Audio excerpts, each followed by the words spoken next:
अस्सलाम वालेकुम। आज हम लोगों ने जौन सा हीमाटोलॉजी शुरू करना है रफ़ीला से। पेज नंबर हमारे पास 106 है, चैप्टर नंबर हमारे पास 7 है। ठीक है, तो काइंडली आप लोग सारे जौन सा है ज्वाइन कर लो, सबको बोल दो कि ज्वाइन कर ले, तो हम लोग शुरू करते हैं। फिर हमारे पास इसमें just give me a second. अच्छा, हीमाटोलॉजी जौन सा हम लोगों ने पहले भी किया हुआ है इस सेशन में। ठीक है, अभी हम लोग रिवीजन करेंगे।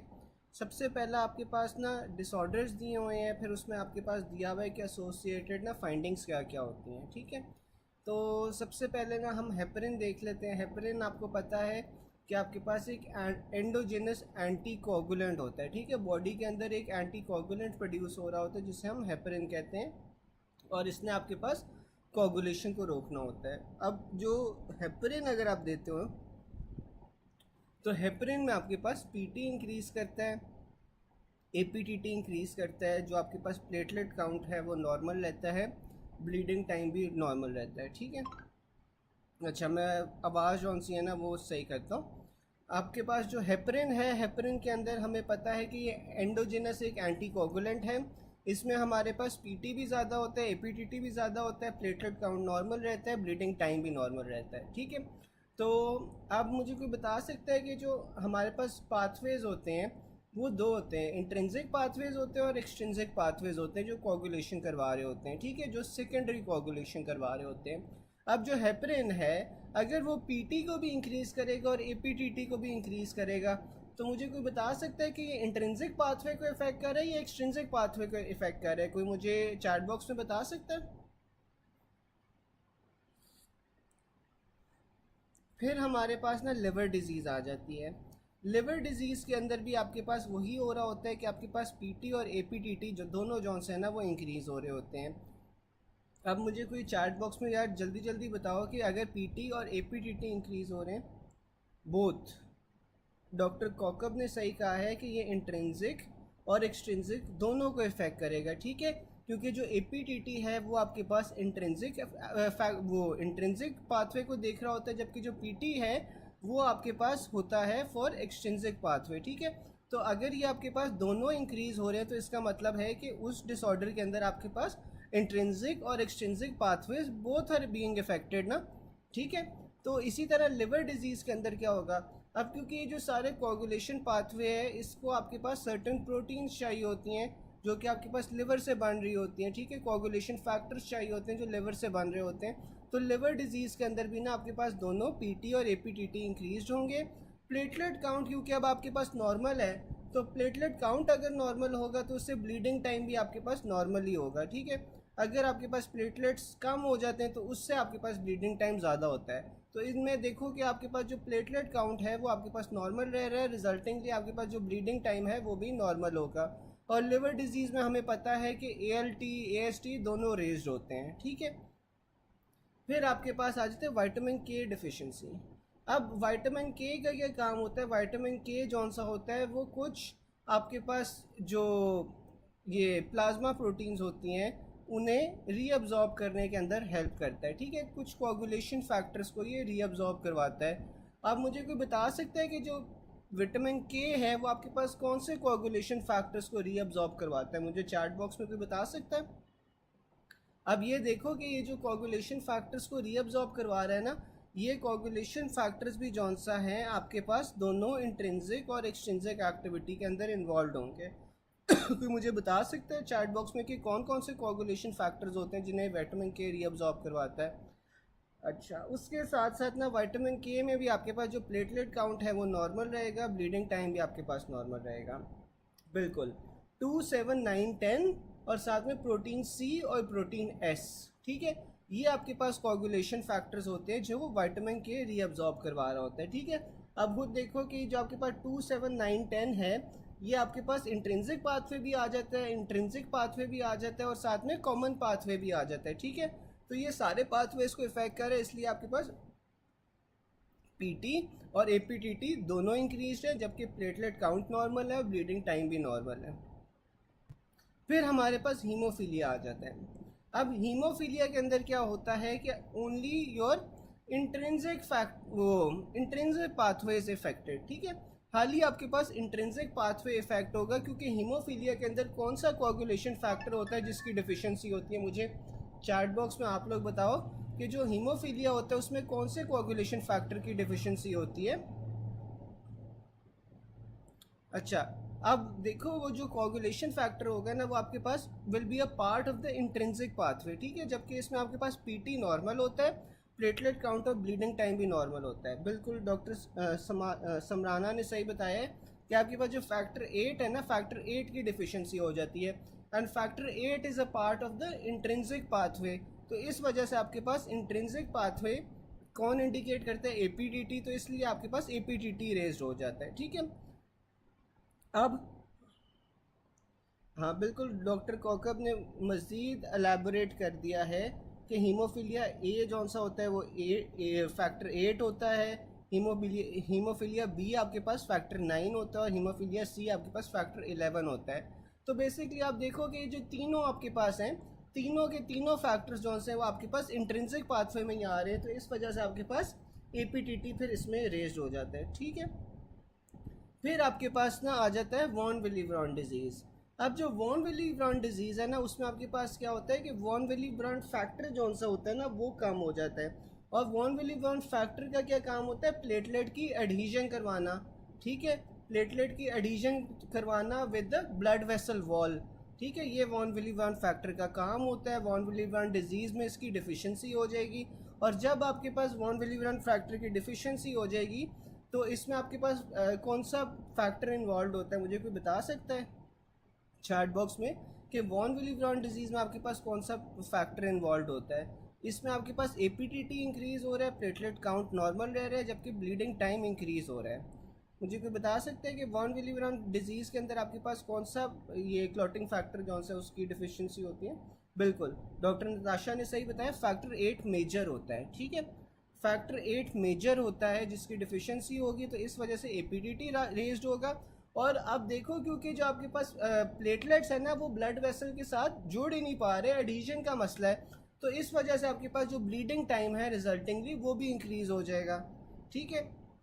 फिर आपके पास हीमोलिटिक यूरेमिक सिंड्रोम आ जाता है। जो हीमोलिटिक यूरेमिक सिंड्रोम है इसमें आपके पास क्या होता है कि पीटी और एपीटीटी नॉर्मल रहते हैं, जबकि जो प्लेटलेट काउंट है वो कम हो रहा है। तो प्लेटलेट काउंट कम होने की वजह से आपके पास ब्लीडिंग टाइम जौन सा है वो फिर ज़्यादा हो जाता है, ठीक है। अब जो हीमोलिटिक यूरेमिक सिंड्रोम है इसमें आपको ट्रायड मिलता है। ट्रायड किस चीज़ का आपको मिलता है? ट्रायड आपको मिलता है थ्रोम्बोसाइटोपिनिया का, यानी कि आपके पास जो प्लेटलेट्स हैं वो कम हो रहे हैं, माइक्रो एंजियोपैथिक हीमोलिटिक एनीमिया का, साथ में आपके पास मार्क्ड रीनल फेलियर होता है, ठीक है। ये ट्रायड है हीमोलिटिक यूरेमिक सिंड्रोम का।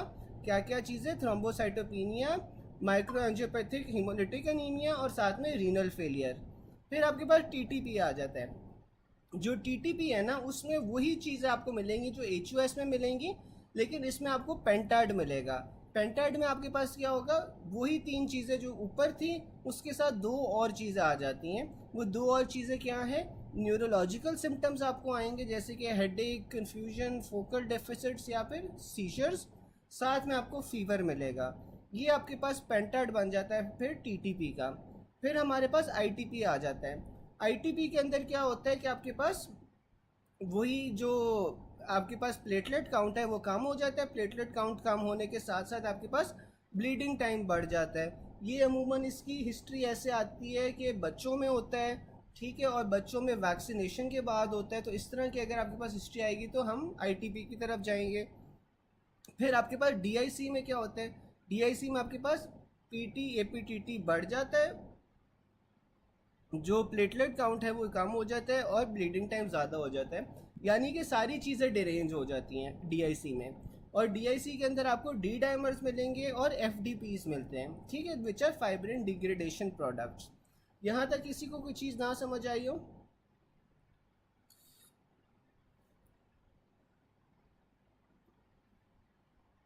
अच्छा, अब ना हम हीमोफीलिया के सबसे पहले सिनेरियोस पढ़ लेते हैं। Siblings also have bleeding problem, bleeding from the umbilical stump. तो आपके पास बेस्ट टेस्ट इसमें कौन सा होगा? अगर सिबलिंग्स में आ रहा है तो आपके पास अम्बिलिकल स्टम्प से ब्लीडिंग हो रही है तो आप एपीटीटी करवाओगे हीमोफीलिया के लिए। विच of the following deficiency is present in haemophilia A, तो आपके पास ये एंटी हीमोफीलिया ग्लोबुलिन होता है, और एंटी हीमोफीलिया ग्लोबुलिन आप फैक्टर 8 को कहते हो, ठीक है। In a patient with haemophilia deficiency of which unit of factor 8, तो आपके पास फैक्टर 8 लाइट चेन होती है। Classic haemophilia is due two factor 8 small component. A boy had extraction of deciduous teeth and now is profusely bleeding. Which classic hemophilia factor is missing, तो आपके पास वो factor 8 minor आ जाता है। Cause of haemophilia क्या होता है, decrease factor 8। Which of the following is present in acute episode of joint pain in a haemophilic child, तो आपके पास वो कोलेस्ट्रॉल क्रिस्टल्स होते हैं, ठीक है। अब जो आपके पास हीमोफिलिक बच्चे होते हैं ना, उनमें क्या होता है, हीमोफिलिक बच्चों के अंदर आपके पास जॉइंट के अंदर ना ब्लीडिंग होना शुरू हो जाती है, ठीक है। Acute episodes of joint pen होते हैं, जॉइंट के अंदर आपके पास ब्लीडिंग होना शुरू हो जाती है, और यहाँ पे आपको फिर कोलेस्ट्रॉल क्रिस्टल्स मिलते हैं, ठीक है। अ 2-year-old boy had been brought to the hospital for circumcision. There is history of excessive bleeding from umbilical stump at the time of birth. Two cousins bleed profusely after circumcision by surgeon. A blood test most likely to give clue of diagnosis, तो आपके पास वो APTT होगा। A patient with hemophilia A treatment आपने क्या देनी है, cryoprecipitate देनी है।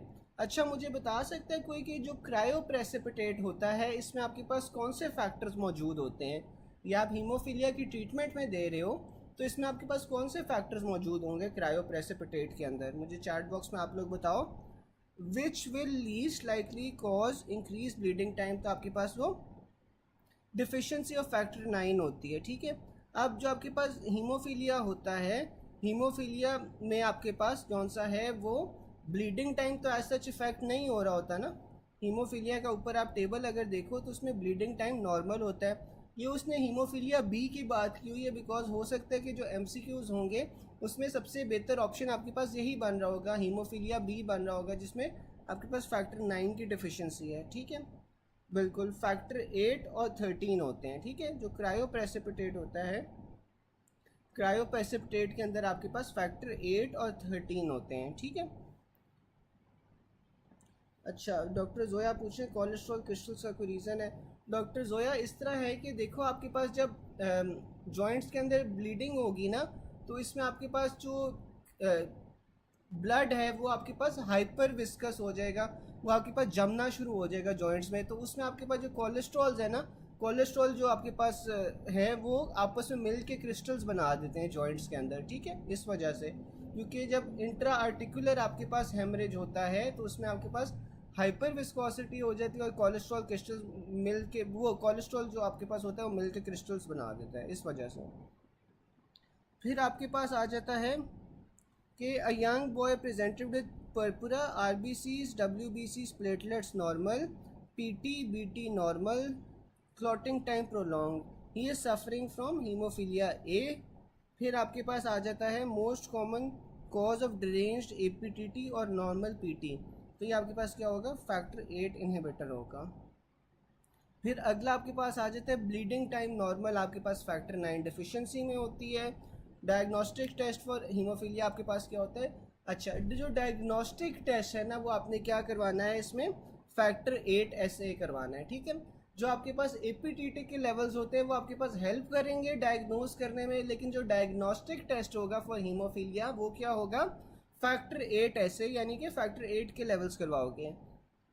फिर आपके पास आ जाता है boy with swollen left knee and history of excessive bleeding after circumcision, what test should be done to confirm diagnosis, तो आपने फैक्टर 8 SA करवाना है, जो कि कॉन्फर्मेटरी टेस्ट होता है। A patient with PT normal 14, increase bleeding time, increase APTT 60, normal platelet count and gives history of bleeding, तो आपके पास कहाँ पे डायग्नोसिस क्या है कि इंट्रिंसिक पाथवे जो सा हुआ है वो इफेक्ट हुआ है, क्योंकि जो आपके पास APTT है वो इंट्रिंसिक पाथवे को इंडिकेट कर रहा होता है, क्योंकि आपके पास APTT रेज्ड है तो डिफेक्ट कहाँ पे होगा, आपके पास इंट्रिंसिक पाथवे में होगा। फिर आपके पास आ जाता है boy with purpura, lab shows APTT prolong, PT and BT normal, cause आपके पास क्या है, फैक्टर 8 डिफिशिएंसी है। A 6-year-old boy presented with painful tender swollen knee joints. For the past 6 months, he gives history of profuse bleeding during circumcision with no family history positive. Most appropriate investigation to reach diagnosis आपके पास factor 8 ऐसे हो जाता है. Classic hemophilia is caused by factor 8 minor. ठीक है. फिर आपके पास DIC आ जाता है. A pregnant female has single vaginal delivery at home in village. After delivery, she complains of vaginal and gum bleeding. Platelets उसके और HB दोनों लो हैं, TLC रेज्ड है, APTT PT प्रोलॉन्ग्ड है. ठीक है. तो अब जो आपके पास DIC होता है ना, उसमें आपके पास क्या क्या चीज़ें आ जाती हैं. उसमें यार वजाइनल ब्लीड आ जाता है, गम ब्लीड आ जाता है, स्पॉन्टेनियस आपको ब्रूजिंग मिलेगी क्योंकि आपकी प्लेटलेट्स कम है, और फिर आपका HB भी कम हो जाएगा, TLC आपका रेज्ड हो जाएगा, PT APTT जौन सा है वो प्रोलॉन्ग्ड हो जाएंगे, जो प्लेटलेट्स हैं वो कम हो जाएंगे, और साथ में ब्लीडिंग टाइम इंक्रीज हो जाएगा. ठीक है. तो ये आपके पास DIC का इस तरह सिनेरियो बनता है. Which of the following is involving eliciting DIC. तो आपके पास वो टिश्यू थ्रोम्बोप्लास्टिन होता है जो आपके पास DIC एलिसिट करवाता है. मुझे कोई चैट बॉक्स में बता सकता है कि जो टिश्यू थ्रोम्बोप्लास्टिन होता है वो कौन सा फैक्टर होता है. फिर अगला आपके पास आ रहा है scenario with gram negative sepsis and bleeding diathesis. तो आपके पास ये DIC का सिनेरियो है. Septic shock scenario was given in which the patient had bruises and D dimers were raised. Possible cause was asked. तो वो आपके पास DIC होता है. ठीक है. आप लोगों ने नोटिस किया होगा कि जो इस तरह के पेशेंट्स होते हैं जो प्रोलॉन्ग बेड रेस्ट पे होते हैं या जो हिल जुल नहीं सकते, तो हम उनके अमूमन D डाइमर्स रेगुलर बेसिस पे करवा रहे होते हैं. और जो ये D डाइमर्स है ना, ये इंडिकेट करते हैं कि आपकी ब्लड की विस्कोसिटी कितनी है. ठीक है. तो अगर आपके पास D डाइमर्स रेज्ड होते हैं तो उतना आपके पास चांस होता है कि ये DIC के अंदर पेशेंट जाएगा. ठीक है. फिर आपके पास आ जाता है in burn patient fever hypotension and bleeding diathesis. तो आपके पास डायग्नोसिस क्या है? DIC. बिल्कुल डॉक्टर समराना ने सही कहा है. आपके पास जो टिश्यू थ्रोम्बोप्लास्टिन है वो फैक्टर 3 होता है. ठीक है. In a burn patient with fever hypotension and bleeding diathesis आपके पास डायग्नोसिस क्या बन रहा है? DIC. A child with fever, leukocytosis, petechia after splenomegaly. His lab shows APTT या PT prolonged है, thrombocytopenia है, FTPs है, तो diagnosis DIC होगा. A patient diagnosed at DIC, which of the following is useful for diagnosing DIC? तो आपने presence of FDPs देखने हैं. फिर अगला आपके पास आ रहा है A child has undergone splenectomy, now presents with epistaxis and multiple petechia over the body. Which of the following is most likely? तो इसमें आपके पास क्या होगा? PT APTT रेज्ड होंगे, BT आपके पास जौन सा है वो भी रेज होगा, साथ में जो प्लेटलेट काउंट है वो कम होगी, D डाइमर्स भी आपके पास रेज्ड होंगे. करेक्टरिस्टिक ऑफ DIC आपके पास वही चीज़ आ जाती है, PT APTT रेज्ड और साथ में प्लेटलेट्स कम हो जाते हैं. फिर आपके पास आ रहा है ITP अब काफ़ी पेपर में आता है. इसमें क्या है कि child PT and APTT normal है. ठीक है. हमने पढ़ा था ITP के अंदर कि PT APTT नॉर्मल होते हैं, जबकि आपके पास जो प्लेटलेट काउंट होता है वो कम होता है और ब्लीडिंग टाइम ज़्यादा हो जाती है. ये हमने ITP का पढ़ा था. अब ये भी मैंने आप लोगों को बताया था कि ज़्यादातर बच्चों में होता है. तो चाइल्ड है उसका PT APTT नॉर्मल है, लेकिन आपके पास प्रोलॉन्ग ब्लीडिंग टाइम है. तो ये आपने क्या फिर सोचना है? इडियोपैथिक थ्रोम्बोसाइटोपेनिया पर्पुरा ITP सोचना है. फिर आपके पास आ रहा है menorrhagia epistaxis. Bone marrow shows increase mega karyocytes. ठीक है.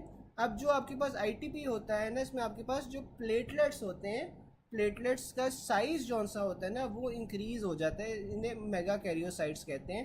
तो ये आपके पास डायग्नोसिस क्या हो रहा है? ITP आ रहा है. A 7 month pregnant female with chronic ITP now showing ecchymosis. ठीक है. यानी कि ब्रूजिंग हो रही है उस पर और एपिस्टैक्सिस हो रहा है. ये क्यों हो रहा है? क्योंकि इसमें आपके पास प्लेटलेट्स कम हो रहे हैं. हर platelet count was 5 into 10 raised to power 10 and is on full dose steroids. तो आपने ना जो ITP होता है उसमें फर्स्ट लाइन ट्रीटमेंट क्या होती है कि आपने स्टीरॉयड्स देने हैं. लेकिन अगर आपके पास स्टीरॉयड्स काम नहीं कर रहे तो फिर हम स्प्लेनेक्टमी कर देते हैं. ठीक है. फिर आपके पास क्योंकि ऑटो इम्यून डिजीज़ है ना, तो ऑटो इम्यून डिजीज़ में पहले हमने स्टीरॉयड्स देने हैं, फिर आप स्प्लेनेक्टमी कर देते हो. An 18-year-old girl presented with epistaxis and menorrhagia.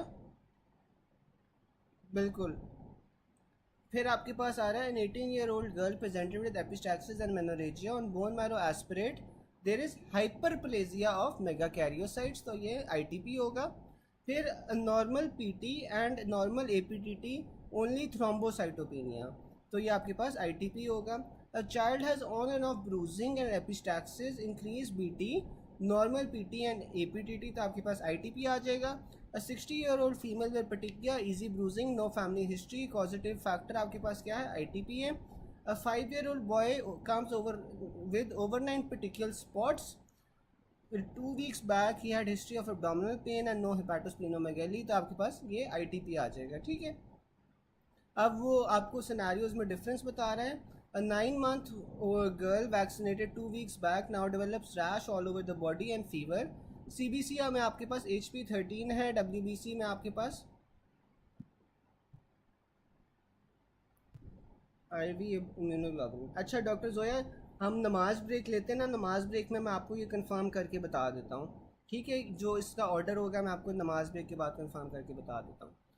अच्छा, फिर आपके पास आ रहा है, 9 month girl vaccinated 2 weeks back now develops rash all over the body, fever, CBC reveals HB13, WBC आपके पास 6/10 है और डिक्रीज प्लेटलेट्स हैं।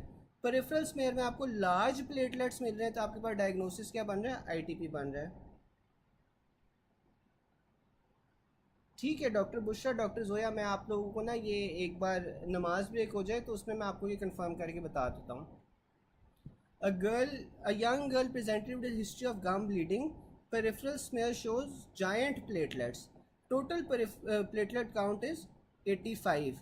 WBC is 5/10, तो आपके पास, अच्छा, अब आपके पास यार जो बर्नार्ड सोलियर है ना, बर्नार्ड सोलियर सिंड्रोम में आपके पास क्या होता है कि जो प्लेटलेट्स हैं वो या तो नॉर्मल रहते हैं या फिर थोड़े से कम होते हैं, लेकिन जो आईटीपी है ना, आईटीपी के अंदर आपके पास प्लेटलेट्स जो से होते हैं वो मार्केटली डिक्रीज होते हैं, ठीक है। तो यही उसने बोला हुआ है कि patient having gum bleeding and normal RBC and WBC count, peripherals में shows large platelets and count आपके पास 45,000 आ जाती है, तो ये डायग्नोसिस आईटीपी है। There is mark decrease in platelets in ITP, while Bernard Soulier में आपके पास नॉर्मल प्लेटलेट्स होते हैं, ठीक है। चले, यहाँ तक अभी हमने किया है। अब आप लोग जो सा है ना नमाज ब्रेक ले लो, हम 7 o'clock के बाद शुरू करते हैं, ठीक है। तब तक ये मैं आपको ना ऑर्डर बता देता हूँ, ये जो आईटीपी के ट्रीटमेंट का है, ठीक है। आप लोग 7 बजे तक नमाज ब्रेक ले लो।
अच्छा, चलिए हम लोग दोबारा से शुरू करते हैं।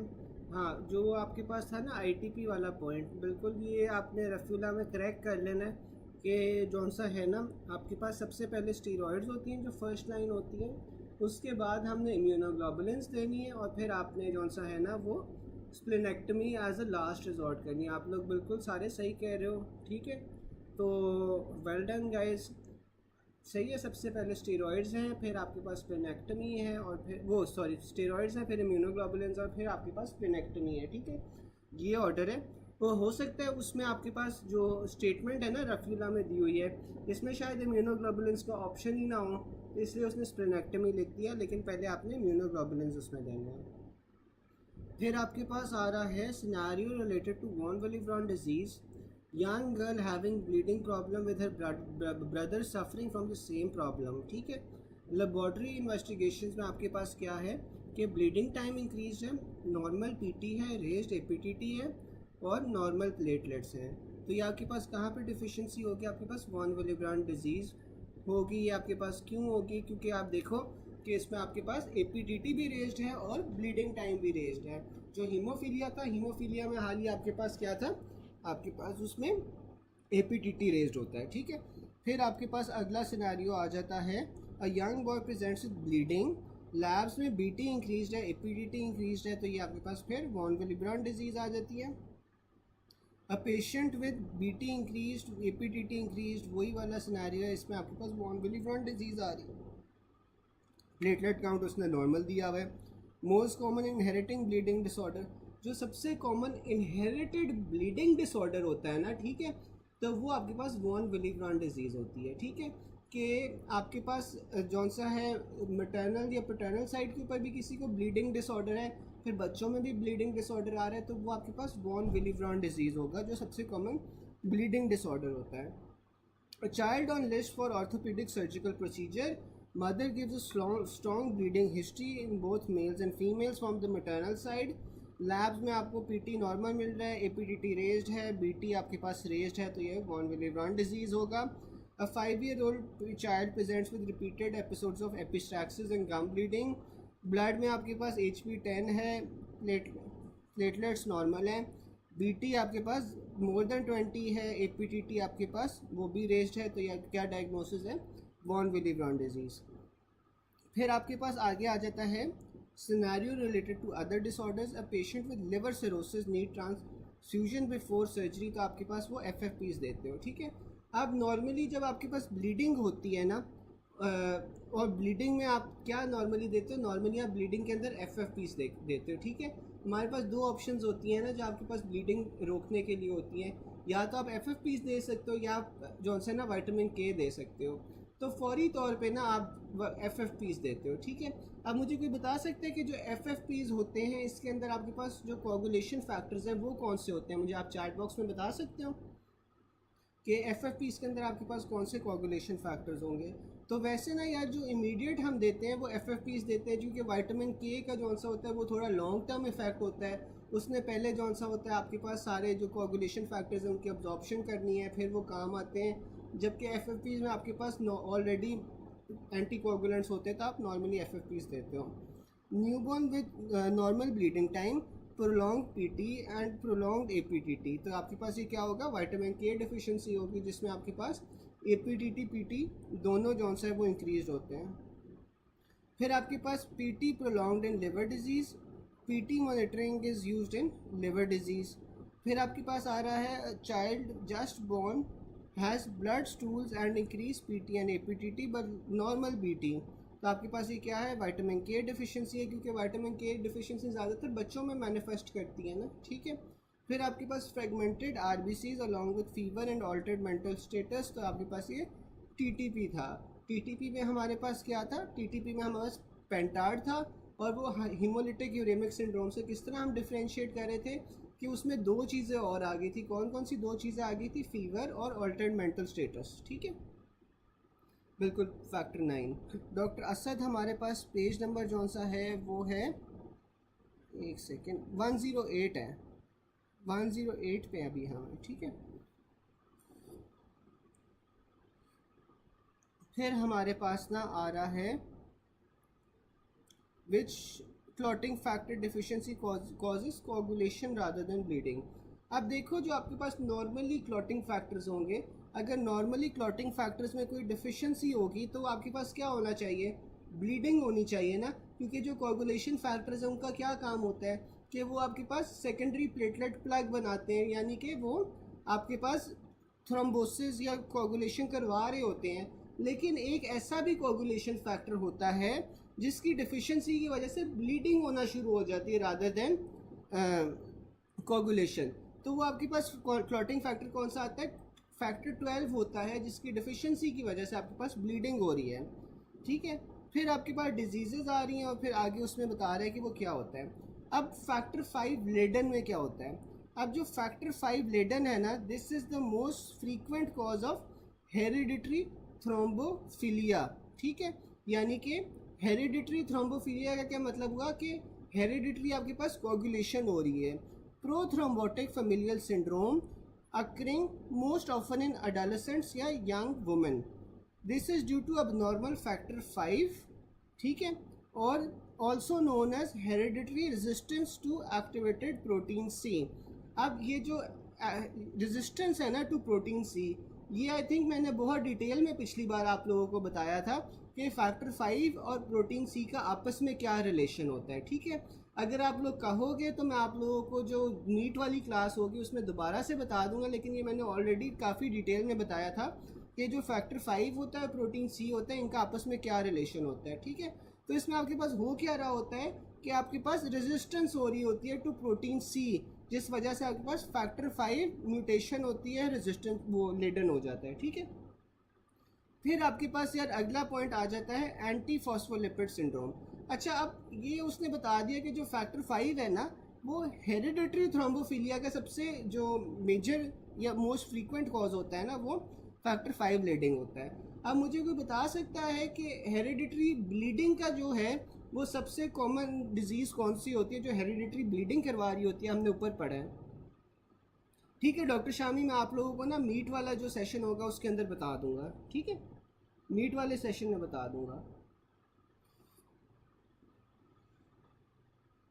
अच्छा, मुझे कोई बता सकता है, बिल्कुल वॉन विलीब्रांड डिजीज़ होती है। ठीक है, फिर आपके पास ना एंटी फॉस्फोलिपिड सिंड्रोम एंटीबॉडी वो एंटी फॉस्फोलिपिड एंटीबॉडी सिंड्रोम आ जाता है। ठीक है, जो आपके पास एंटी फॉस्फोलिपिड एंटीबॉडी सिंड्रोम है ना, इसमें आपके पास क्या होता है, this prothrombotic disorder is characterised by auto antibodies directed against phospholipids. ठीक है, तो इसमें क्या होता है, एपीएस में आपके पास ऑटो एंटीबॉडीज आ जाती हैं अगेंस्ट फॉस्फोलिपिड्स। इसमें आपके पास फर्स्ट या फिर सेकंड ऑटो इम्यून डिसऑर्डर होता है, जैसे कि सबसे कॉमन ये एसएलई में होता है। Diagnosis based on clinical criteria, तो इसमें क्लिनिकल क्राइटेरिया क्या होता है कि आपके पास हिस्ट्री ऑफ थ्रोम्बोसिस होती है, रिकरेंट स्पॉन्टेनियस अबॉर्शंस होती हैं। इसके अंदर लैब फाइंडिंग्स में आपको लूपस एंटीकोगुलेंट मिलेगा क्योंकि ये एसएलई के साथ एसोसिएटेड है। एंटी कार्डियोलिपिन एंटीबॉडी मिलेगी जो एसएलई के साथ एसोसिएटेड होती है। साथ में आपको एंटी बीटा 2 ग्लाइकोप्रोटीन एंटीबॉडीज़ मिलेंगी। ठीक है, तो अब जो आपके पास एंटी फॉस्फोलिपिड सिंड्रोम है ना, इसमें आपके पास ऑटो एंटीबॉडीज़ बन रही है अगेंस्ट द फॉस्फोलिपिड्स। ये ज़्यादातर आपके पास एसएलई के साथ एसोसिएटेड होता है। अच्छा, और इसमें आपके पास क्या हो रहा होता है, रिकरेंट थ्रोम्बोसिस हो रहा होता है, स्पॉन्टेनियस अबॉर्शंस हो रही होती हैं। इसमें आपको लूपस एंटीकोगुलेंट पॉजिटिव मिलेगा, एंटी कार्डियोलिपिन एंटीबॉडी मिलेगी, साथ में आपके पास एंटी बीटा 2 ग्लाइकोप्रोटीन एंटीबॉडीज़ मिलेंगी। ठीक है, फिर आपके पास प्रोटीन सी या प्रोटीन एस की डिफिशिएंसी आ जाती है। अब प्रोटीन एस और प्रोटीन सी की डिफिशिएंसी में क्या होता है, प्रोटीन एस और प्रोटीन सी हम लोगों ने ये पढ़ा था पहले कि विटामिन के को जौन सा है, के के थ्रू ना ये रीअब्जॉर्ब हो रहे होते हैं। ठीक है, और अगर आपके पास इनकी डिफिशिएंसी होगी तो फिर क्या होगा कि आपके पास ability to inactivate factor 5A and factor 8A होता है। ठीक है, अब जो आपके पास प्रोटीन सी या प्रोटीन एस होती है ना, उन्होंने क्या करवाना होता है कि फैक्टर 5 को और फैक्टर 8 को ये एक्टिवेट करवा रही होती हैं। ठीक है, तो अगर आपके पास प्रोटीन सी की डिफिशिएंसी होगी तो प्रोटीन सी आपके पास वो फैक्टर 5 और फैक्टर 8 जो से वो एक्टिवेट नहीं होंगे। फैक्टर 5 और फैक्टर 8 जब एक्टिवेट नहीं होंगे तो फिर आपके पास क्या होगा, कोई बता सकता है? जब प्रोटीन सी जो सा है वो डिफिशिएंट होगा फैक्टर 5 और फैक्टर 8, एक्टिवेट नहीं होंगे तो फिर आपके पास किस कंडीशन, कौन सी कंडीशन होगी?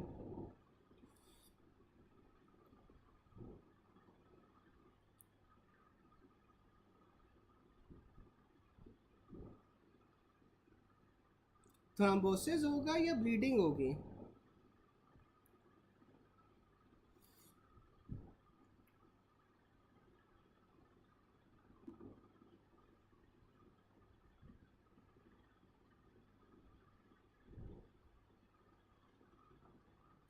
बिल्कुल ब्लीडिंग होगी, बिल्कुल ब्लीडिंग होगी।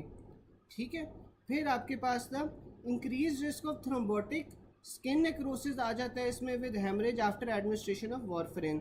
This occurs think protein C deficiency. अब together protein C cancels and protein S stops coagulation. ठीक है, अच्छा यार, ये वैसे तो मैंने आप लोगों को काफ़ी डिटेल में करवाया हुआ है, ये जो वारफेरिन के साथ और प्रोटीन सी का भी जो एसोसिएशन होता है ये भी मैंने आप लोगों को काफ़ी डिटेल में करवाया हुआ है। लेकिन फॉर दोज पीपल जो पहली बार क्लास ले रहे हैं ना, ये मैं आप लोगों को जो सेशन ख़त्म होगा उसके बाद हम मीट की 10 मिनट की मीटिंग करेंगे ना, उसमें मैं आपको वारफेरिन का और प्रोटीन सी का एसोसिएशन समझा दूंगा और साथ में प्रोटीन सी और फैक्टर 5 का एसोसिएशन समझा दूंगा। ठीक है, हाँ बिल्कुल, सॉरी वो इनएक्टिवेट लिखा हुआ था, बिल्कुल आप सही कह रहे हो। हाँ, तो जब ये सेशन ख़त्म होगा ना मीट पे हम लोग प्रोटीन सी और वारफेरिन कर लेंगे और साथ में फैक्टर 5 वाला कर लेंगे। Which clotting factor deficiency causes coagulation rather than bleeding, तो आपके पास वो फैक्टर 12 आता है। A young pregnant lady with history of recurrent abortion and thrombosis, ये आपके पास क्या है, एंटी फॉस्फोलिपिड सिंड्रोम है।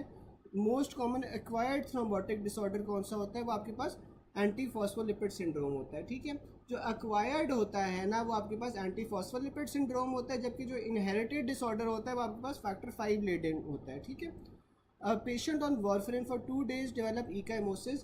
तो अगर पेशेंट वारफेरिन पे होता है ना, तो वारफेरिन वैसे तो एक एंटी कोगुलेंट है, लेकिन शुरू के अंदर वो क्या करवा रहा होता है, शुरू के अंदर वो आपके पास कोगुलेशन करवा रहा होता है। ठीक है, वो शुरू में आपके पास कोगुलेशन करवा रहा होता है। अब आपके पास अगर प्रोटीन सी की भी डिफिशियंसी होती है ना, तो फिर वो आपके पास वारफेरिन जो सा होता है इकाइमोसिस करवाता है। ठीक है, ये आपके पास इकाइमोसिस या प्लेटलेट्स कम होने वाले चीज़ें होना शुरू हो जाती हैं, या जिनमें आपके पास ब्लीडिंग एक्सेसिव होना शुरू हो जाती है। ठीक है, ये मैं अभी आप लोगों को समझा दूंगा।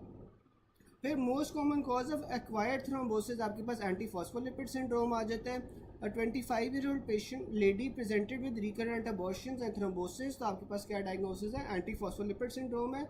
Most common pro thrombotic point mutation आपके पास क्या होती है, फैक्टर 5 होता है, फैक्टर 5 लेडेन होता है। फिर आपके पास anti cardiolipin antibodies present in the mitochondrial membrane. अच्छा, अब ये जो एंटी कार्डियोलिपिन एंटीबॉडी होती है ना, जो आपको एंटी फॉस्फोलिपिड सिंड्रोम में मिलती है, ये आपके पास होती कहाँ पे है, ये आपके पास माइटोकॉन्ड्रियल मेम्ब्रेन के अंदर होती है। ये बहुत बार क्वेश्चन आता है, तो ये आप लोगों ने याद रखना है कि जो एंटी कार्डियोलिपिन एंटीबॉडी होती है वो माइटोकॉन्ड्रियल मेम्ब्रेन के अंदर होती है। अच्छा, ये दो चीज़ें तो मैं समझा दूंगा, उसके अलावा आप लोगों को इसमें कोई चीज़ ना समझ आई हो तो आप लोग बता दो, वो मैं बता देता हूँ अभी।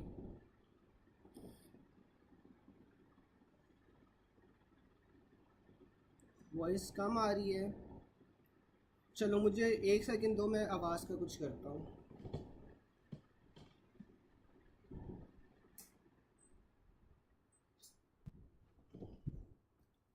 अच्छा, मैं ये पूछ रहा था कि अगर आप लोगों को ये 2 पॉइंट्स के अलावा जो मैंने अभी समझाने हैं, उसके अलावा इस अभी तक कुछ ना समझ आए हो तो आप लोग मुझे बता दो।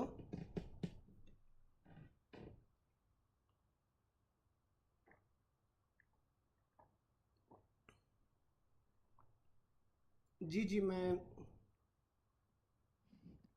चले, फिर हमारे पास ना आ जाता है कि intense transfusion reaction occurs if we transfuse A positive to O negative. ठीक है, अब उसने जनरल रूल्स बताए हुए हैं कि क्या क्या होते हैं।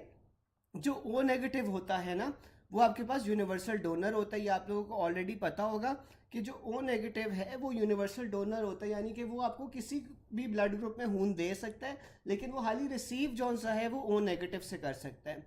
Also remember that O positive can receive from O blood group. ठीक है, तो जो आपके पास जो ओ पॉजिटिव होता है वो आपके पास ओ ब्लड ग्रुप से रिसीव कर सकता है। फिर आपके पास आ जाता है ए बी पॉजिटिव। जो ए बी पॉजिटिव होता है, दोज आर यूनिवर्सल रेसिपिएंट्स, ठीक है, यानी कि वो किसी भी ब्लड ग्रुप से ब्लड ले सकते हैं। Positive can give to only positive, लेकिन जो आपके पास नेगेटिव होता है, नेगेटिव आपके पास दोनों, पॉजिटिव में भी आप दे सकते हो और नेगेटिव में भी दे सकते हो, ठीक है। तो जो आपके पास पॉजिटिव ब्लड ग्रुप्स हैं वो आप खाली पॉजिटिव वाले लोगों को दे सकते हो, लेकिन जो नेगेटिव वाले ब्लड ग्रुप्स हैं वो आप नेगेटिव वाले लोगों को भी दे सकते हो और पॉजिटिव वाले लोगों को भी दे सकते हो। फिर आ रहा है anti H antibody seen in blood group O H. तो एंटी एज जो एंटीबॉडीज होती है ना, वो आपको ओ एच ब्लड ग्रुप्स में मिलती हैं। अब आपके पास ना ब्लड ग्रुप आ रहा है, फिर वो बता रहा है कि किसे डोनेट कर सकता है, किसे ले सकता है, ठीक है। अब आपके पास जो सा है ना ए पॉजिटिव आ गया। अब जो ए पॉजिटिव है वो डोनेट किसे कर सकेगा, वो आपके पास ए पॉजिटिव को डोनेट कर सकेगा, साथ में ए बी पॉजिटिव को भी डोनेट कर सकता है। और ये रिसीव किससे कर सकता है, देखो सबसे पहले आपके पास ओ नेगेटिव और ओ पॉजिटिव आ जाता है, ठीक है, क्योंकि पॉजिटिव है ना, तो ये ओ नेगेटिव तो सबको दे सकता है, ओ पॉजिटिव जो सा होता है वो सारे पॉजिटिव्स को दे सकता है, ठीक है। तो ओ नेगेटिव और ओ पॉजिटिव से रिसीव कर सकता है, साथ में ये ए नेगेटिव से भी रिसीव कर सकता है ना, क्योंकि देखो जो नेगेटिव वाला होता है वो नेगेटिव को भी दे सकता है और पॉजिटिव को भी दे सकता है। तो ये ए नेगेटिव से भी रिसीव कर सकता है और ए पॉजिटिव तो ये होता है, तो ये ए पॉजिटिव से भी रिसीव कर सकता है, ठीक है। फिर आपके पास ना बी पॉजिटिव आ जाता है। अब जो आपके पास प्रोटीन सी और प्रोटीन एस, अच्छा डॉक्टर शामी, ये जो प्रोटीन सी और प्रोटीन एस है ना, इसका जो फंक्शन है बेसिकली, ये जो आपके पास वो साइकिल आते हैं ना जिसमें फैक्टर 5 को एक्टिवेट करता है, उसी के साथ रिलेटेड है। तो ये मैं आपको सारा रिलेशन ना साथ इकट्ठे समझा दूंगा ताकि आप लोग आराम से रिलेट कर पाओ, ठीक है। अच्छा, खैर हम अभी कह रहे थे बी पॉजिटिव। अब बी पॉजिटिव देखो, जो बी पॉजिटिव है वो डोनेट किससे कर सकेगा, जो बी पॉजिटिव है वो बी पॉजिटिव को भी डोनेट कर सकता है और ए बी पॉजिटिव को भी डोनेट कर सकता है। वो रिसीव किससे करेगा, ओ नेगेटिव और ओ पॉजिटिव तो उसी तरह आ गए ना। फिर आपके पास ये बी नेगेटिव से भी रिसीव कर सकता है, बी पॉजिटिव से भी रिसीव कर सकता है। फिर आपके पास ए बी पॉजिटिव आ जाता है। जो ए बी पॉजिटिव है वो आपके पास यूनिवर्सल रिसिपिएंट होता है, लेकिन वो डोनेट हाली ए बी पॉजिटिव को ही कर सकता है, ठीक है। जो ए बी पॉजिटिव है वो ले सबसे सकता है, लेकिन वो डोनेट हाली ए बी पॉजिटिव को ही कर सकता है, ठीक है। तो आपके पास जो ए बी पॉजिटिव है वो यूनिवर्सल रिसिपिएंट है और डोनेट वो हाली ए बी पॉजिटिव को ही कर रहा है। फिर जो ओ नेगेटिव था वो यूनिवर्सल डोनर था, वो किसी को भी दे सकता है, लेकिन रिसीव हाली वो ओ नेगेटिव से कर पाएगा। जो ओ पॉजिटिव है वो आपके पास सारे ओ, जो ओ नेगेटिव है, ओ सॉरी जो ओ पॉजिटिव है वो आपके पास सारों को डोनेट कर सकता है सिवाय ओ नेगेटिव को, ठीक है, क्योंकि आपके पास पॉजिटिव वाला नेगेटिव को नहीं दे सकता। और रिसीव ये किससे कर सकता है, ओ नेगेटिव और ओ पॉजिटिव रिसीव कर सकता है। फिर आपके पास ए नेगेटिव आ जाता है। अब ए नेगेटिव देखो आपके पास सारे पॉजिटिव्स को डोनेट कर पाएगा, ठीक है, जिन जिन में ए आ रहा है वो सारे पॉजिटिव्स को डोनेट कर सकता है और साथ में ये नेगेटिव्स को भी डोनेट कर सकता है। तो डोनेट ये कर रहा है ए पॉजिटिव को और ए नेगेटिव को, ए बी पॉजिटिव को और ए बी नेगेटिव को, ठीक है। और रिसीव ये किससे कर सक रहा है, ये आपके पास ए नेगेटिव और ओ नेगेटिव से रिसीव कर सकते हैं, क्योंकि पॉजिटिव तो नहीं नेगेटिव को दे सकते ना, तो इसलिए हाल ही ये नेगेटिव से ही रिसीव कर पाएगा। जो आपके पास बी नेगेटिव है, बी नेगेटिव आपके पास किसको डोनेट कर रहा है, वो आपके पास बी पॉजिटिव को भी, बी नेगेटिव को भी, ए बी पॉजिटिव को और ए बी नेगेटिव को। ये रिसीव किससे कर रहा है, आपके पास बी नेगेटिव और ओ नेगेटिव से। अब आपके पास ए बी नेगेटिव आ गया। ए बी नेगेटिव डोनेट तो A B positive A B negative दोनों को कर सकता है, लेकिन रिसीव आपके पास किससे करेगा, A negative, B negative, O negative और ए बी नेगेटिव से। अच्छा, इसमें किसी को कोई कंफ्यूजन हो टेबल में,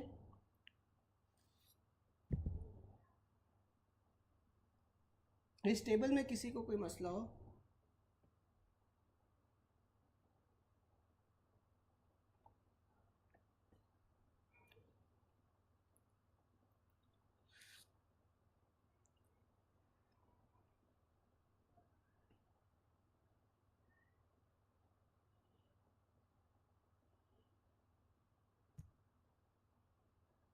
अच्छा, एंटी सीधा अभी आगे आएगा, वो मैं बता देता हूँ।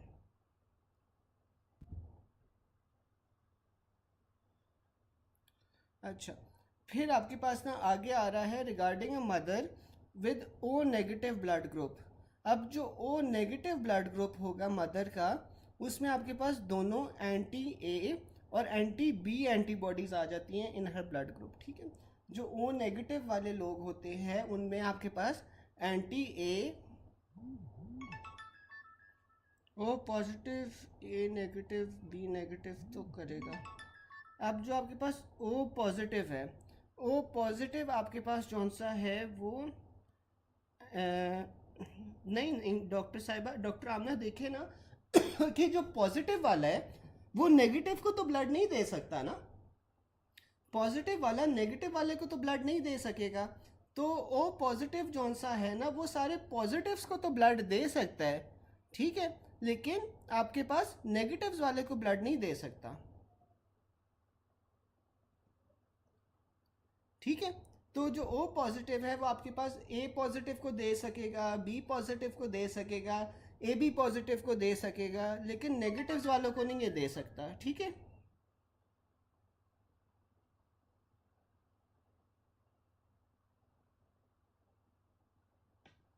ठीक है,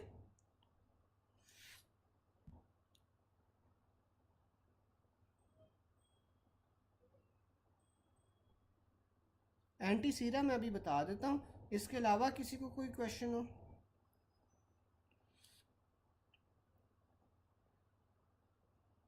डॉक्टर आमना आपको समझ आ गया?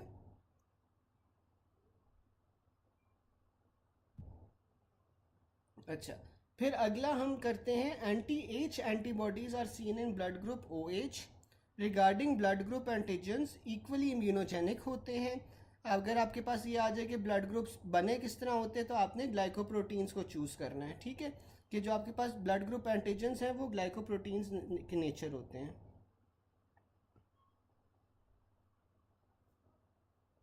बिल्कुल डॉक्टर मासूमा सही बता रही हैं, ठीक है। फिर आपके पास आगे आ जाता है कि the blood group O will have which of the following antigen on RBC. तो जो आपके पास ओ होता है ना, ओ के अंदर आपके पास क्या होता है, ओ के अंदर आपके पास एंटीजन्स कौन से होते हैं, उसमें ना तो ए होता है और ना बी होता है। अब जो आपके पास ब्लड ग्रुप ओ है उसमें एंटीजन्स तो नहीं है ए या बी, लेकिन एंटीबॉडीज आपके पास ए और बी दोनों के खिलाफ होंगी, ठीक है। जो ओ ब्लड ग्रुप होता है उसमें एंटीबॉडीज ए और बी दोनों के खिलाफ होती हैं, लेकिन एंटीजन्स नहीं प्रेजेंट होते ए और बी। तो इसीलिए अगर आप ओ वाले को ब्लड ग्रुप ए या बी दे दोगे तो जो एंटीबॉडीज हैं अगेंस्ट हैं वो आपके पास एक्टिवेट हो जाएंगी और फिर रिएक्शन करवाएंगी, ठीक है।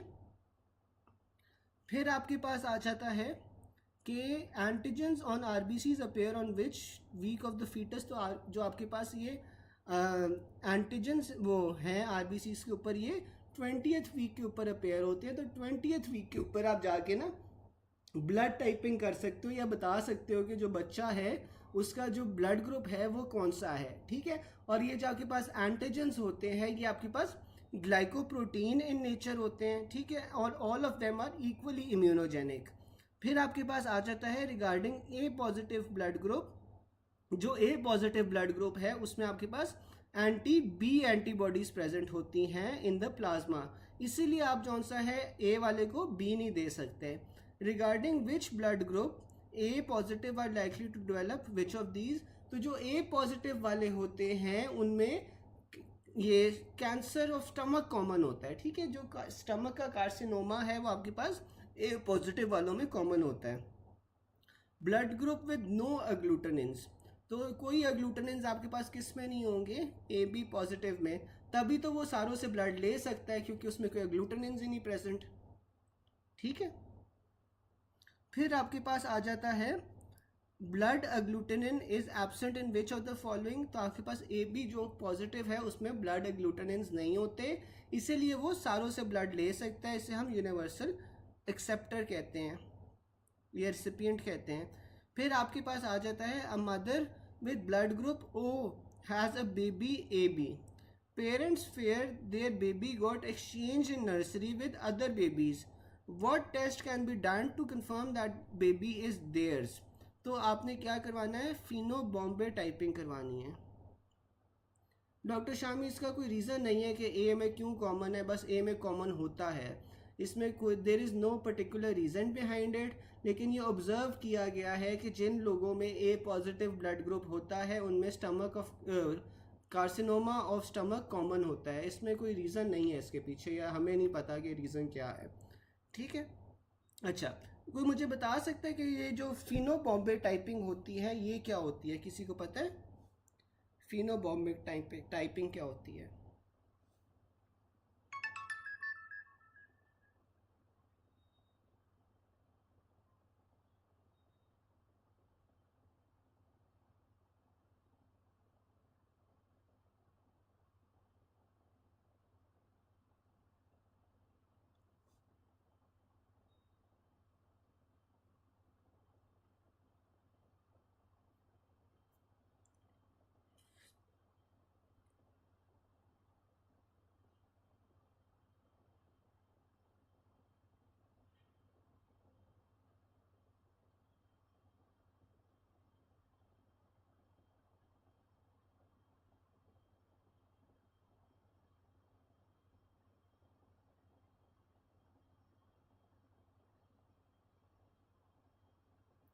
अच्छा, जो आपके पास फिनो बॉम्बे टाइपिंग होती है ना, फिनो बॉम्बे टाइपिंग के अंदर हम एक टेस्ट होता है जिसके अंदर हम देख रहे होते हैं प्रेजेंस या absence of specific antigens on the red blood cells. ठीक है, इसमें आपके पास क्या होता है, ये बहुत रेयर होती है, और इसके अंदर ना जो बंदा होता है उसके अंदर जो एच एंटीजन होता है ना, which is the precursor of A और बी एंटीजन्स, वो आपके पास एब्सेंट होता है। ठीक है, इसलिए आपके पास जो बॉम्बे ब्लड ग्रुप होता है उसमें ए बी या एच एंटीजन्स आरबीसीज के ऊपर नहीं होते। ठीक है, जो आपके पास ट्रेडिशनल ये होती है ना मेथड्स, जो वो होता है कि आपने ए बी ओ एंटीजन्स जौन सा है वो उनकी प्रेजेंस को जौन सा है ना वो देखना है ऑन द आरबीसी।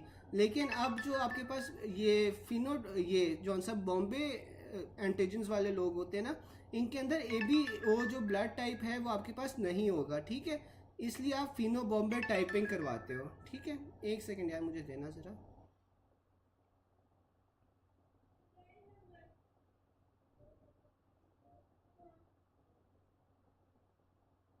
अच्छा, मुझे ये बताओ यार, ये वाली बात समझ आई फिनो बॉम्बे बॉम्बे टाइपिंग वाली? चैट बॉक्स में आप लोग बताओ कि ये जो फिनो बॉम्बे टाइपिंग वाली बात है ये समझ आई है?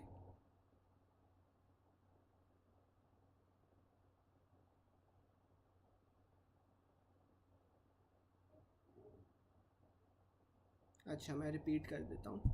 अब देखो, ये जो आपके पास फिनो बॉम्बे टाइपिंग होती है ना, ये एक एक्सट्रीमली रेयर कंडीशन है।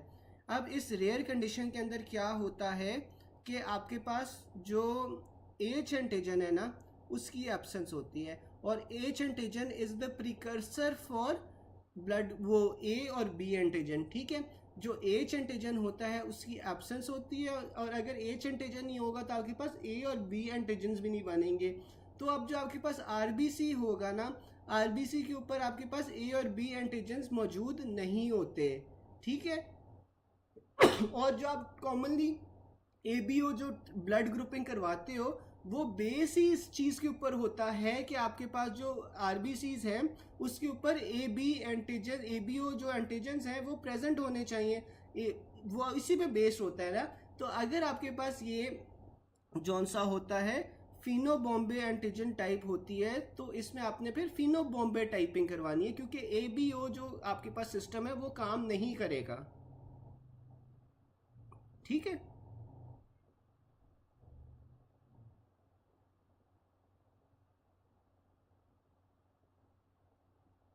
फिर आपके पास आ जाता है in Caucasians the percentage of blood group O in the population is 47।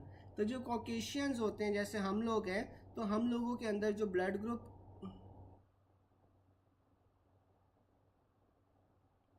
Doctor Masuma इस तरह है कि मैं लैपटॉप के ऊपर ले रहा हूँ क्लास, तो इसके अंदर जौन सा है माइक का मैं देखता हूँ कुछ इंतज़ाम करता हूँ अगर मुझे माइक मिलता है कल से।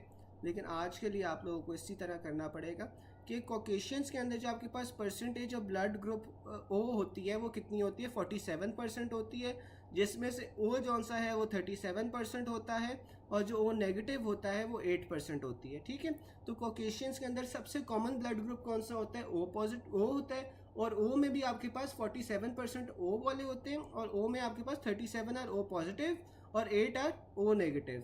ठीक है, फिर आपके पास आ जाता है blood agglutinin is absent in which of the following blood group, तो आपके पास वो ए बी पॉजिटिव आ जाता है, उसमें आपके पास जो ब्लड अग्लूटिनिन्स होते हैं वो एब्सेंट होते हैं। A young woman in labour room requires blood transfusion, her blood samples were sent to the laboratory for blood group and cross match. The laboratory reports that her red blood cells are agglutinated by anti-sera A and D, while her serum is agglutinating with B cells. Most suitable donor for her would be A positive. अच्छा, अब ये देखो कि आपके पास जो इसने बताया हुआ है ना, ये जो रेड सेल्स हैं वो एग्लूटिनेट हो रहे हैं विद एंटीसीरा ए और डी। अब जो आपके पास एग्लूटिनेट हो रहे हैं ना, आपके पास ये जो रेड ब्लड सेल्स हैं वो एंटीसीरा ए या डी से हो रहे हैं। अब आपने एक फॉरेन पार्टिकल डाला है जैसे एंटीसीरा, ठीक है। अब वो जो एंटीसीरा है उसने आपके पास क्या करना है, ए ब्लड ग्रुप के साथ लगना है, तो इसका मतलब है कि आपके पास ए ब्लड ग्रुप ए है और डी का मतलब है कि ये पॉजिटिव है, ठीक है। While her serum is agglutinating B cells, जो आपके पास सीरम है ना उसमें आपके पास क्योंकि इसमें बी एंटीबॉडीज प्रेजेंट होंगी, तो सीरम में आपके पास जब बी एंटीबॉडीज प्रेजेंट होंगी ए वाले के, तो इसका मतलब है कि बी नहीं हो सकता, ए होगा, ठीक है। तो जो एंटीसीरा है हमने वो वाला चूज करना है, एंटीसीरा ए है तो आपने ए को चूज करना है, और अगर फिर डी है तो इसका मतलब है कि वो पॉजिटिव है, ठीक है। तो इसलिए आपके पास ये ए पॉजिटिव आ जाता है, ठीक है। एंटीसीरा को इसमें आपने हमेशा देखना है, जो एंटीसीरा ए होगा वो ए ब्लड ग्रुप होगा, जो डी होगा अगर डी आ जाता है तो इसका मतलब है कि ए पॉजिटिव है, ठीक है। फिर आपके पास आ जाता है blood cells agglutinate with same blood group antisera, ठीक है। तो वो यही कह रहा है कि जो आपके पास ब्लड सेल्स है ना वो आपके पास सेम ब्लड ग्रुप एंटीसीरा के साथ एग्लूटिनेट करते हैं। Like if cells agglutinate with antisera A, then blood group is A, and if cells agglutinate with D, then it's positive agglutination and it also positive blood group, ठीक है। तो आपके पास A आ जाएगा। और जो आपके पास सीरम होता है ना, सीरम के अंदर आपके पास अग्लूटिनेटिंग B सेल्स होंगे क्योंकि आपके पास इसमें B एंटीबॉडीज होंगी। फिर आपके पास आ जाते हैं patient presented with severe trauma and he has lost huge blood, there is no blood group match, तो आपने क्या दे सकते हो, ओ नेगेटिव दे सकते हो इमरजेंसी सिचुएशंस में क्योंकि वो यूनिवर्सल डोनर होता है। A blood group type with no agglutinins agglutinogens and Rh factor आपके पास ओ नेगेटिव होगा। Blood agglutinogens present on the RBC membrane, ठीक है। फिर आपके पास आ जाता है 162। अच्छा, यहाँ तक किसी को कोई चीज़ ना समझ आई हो?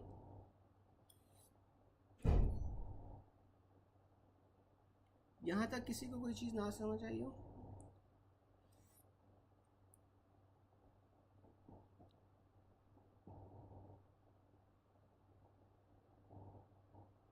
बिल्कुल डॉक्टर जोया, ग्लूटेनेट का मतलब होता है कि वो क्लम्प हो जाता है, बिल्कुल आप सही कह रहे हो।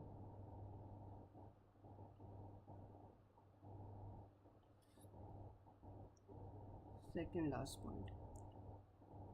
अच्छा, अब जो आपके पास यार ओ नेगेटिव ब्लड ग्रुप होता है ना, इसमें ना तो कोई अग्लूटिनेंस होते हैं ना कोई अग्लूटिनोजेंस होते हैं, और आरएच फैक्टर भी आपके पास नेगेटिव होगा, ठीक है। अब ये देखो कि आपके पास जो अग्लूटिनेंस हैं और जो अग्लूटिनोजेंस हैं वो आपके पास एब्सेंट है, इसीलिए तो आप देखो हर ब्लड ग्रुप के अंदर उससे दे सकते हो, ठीक है, क्योंकि उसने जाके वो अग्लूटिनेट करेगा ही नहीं, ठीक है। अग्लूटिनेट का मतलब क्या होता है, तो जो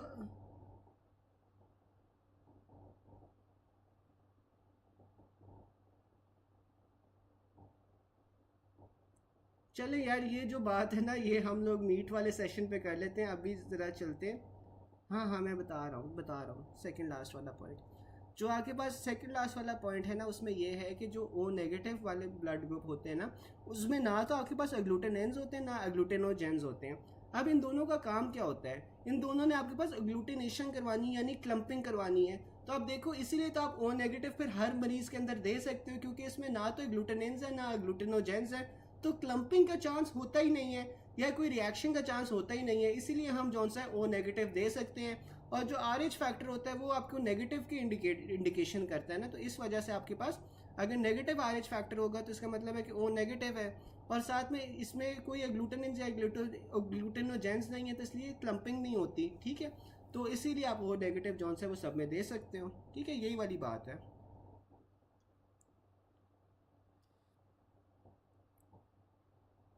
डॉक्टर सफाना आपको समझ आ गया? डॉक्टर सादिया आपको?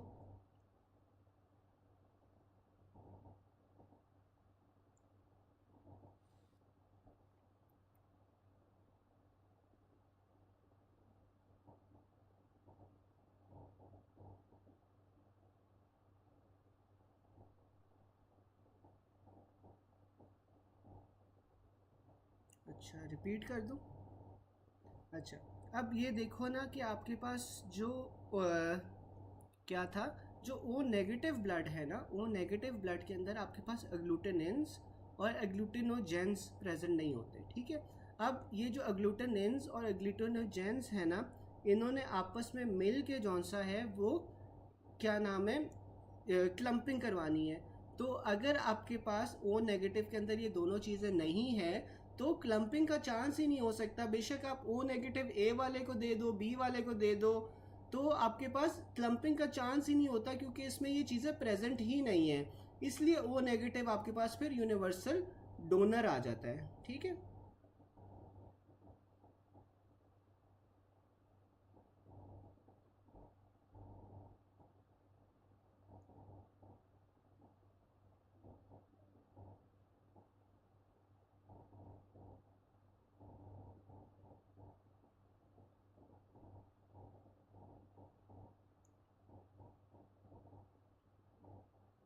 जो अग्लूटिनोजेंस है ना वो आपके पास एंटीजेंस होते हैं, ठीक है, जबकि जो एग्लूटिनेंस है वो आपके पास एंटीबॉडीज़ होती हैं, ठीक है। जो एग्लूटिनोजेंस है वो आपके पास एंटीजेंस हैं, और जो आपके पास एग्लूटिनेंस है वो आपके पास एंटीबॉडीज़ हैं, ठीक है। तो डॉक्टर सफाना बिल्कुल सही कह रही हैं, जो एग्लूटिनेंस हैं, हाँ, तो यही बात है कि इसमें ना एंटीबॉडीज़ हैं ना एंटीजेंस हैं, तो आपको इसमें एंटीबॉडी एंटीजन रिएक्शन ही नहीं होता, ठीक है। फिर आपके पास आ रहा है नॉर्मल, हम लोग ए पॉजिटिव ब्लड के लिए ए पॉजिटिव ढूंढ रहे होते हैं, तो हम उसमें ओ पॉजिटिव, बिल्कुल हम ये सारे जो आपने ब्लड ग्रुप्स कहे हैं ये हम सारे दे सकते हैं इसमें, ठीक है। अगर आप कंपैटिबिलिटी चेक करते हो दोनों की, ठीक है, पहले आप जौन सा है कंपैटिबिलिटी चेक करके अगर और कोई मसला नहीं है तो आप ये सारे ब्लड ग्रुप्स दे सकते हो।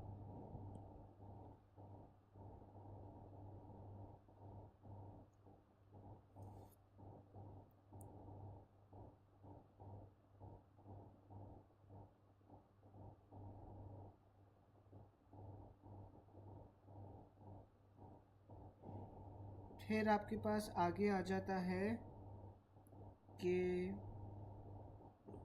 an old man presents with pallor and jaundice for which blood transfusion was started, after which he started complaining of dark colored urine। तो आपके पास कॉज क्या आ रहा है इसमें, हिमोलिटिक रिएक्शन आ रहा है, ठीक है। अब न्यूबॉर्न बेबी है, अनीमिक है, फॉर विच डॉक्टर आमना आपके पॉइंट का ना मैं जवाब क्लास के बाद देता हूँ, ठीक है। ये आप ये जो है ना कि ओ नेगेटिव के अंदर एंटी ए और एंटी बी होती है, ये क्लास के बाद डिस्कस कर लेते हैं डिटेल में, क्योंकि इस पॉइंट पे हमने ऑलरेडी काफ़ी टाइम लगा लिया है, हमारे पास टाइम कम है, तो ये एक बार चैप्टर ख़त्म हो जाए हम ये लोग ये चीज़ डिस्कस कर लेते हैं। मैं ये नोट कर रहा हूँ, ये हम डिस्कस कर लेंगे। फिर आपके पास अगला पॉइंट आ रहा है, an old man presents with pallor और डार्क जॉइंडस है, साथ में ब्लड ट्रांसफ्यूजन शुरू किए, which he started complaining of dark coloured urine. तो आपके पास क्या हुआ है, हिमोलिटिक रिएक्शन हुआ है। Newborn baby anaemic for which he received exchange transfusion, after 10 days he develop diarrhoea and rash on arm spreading to the body.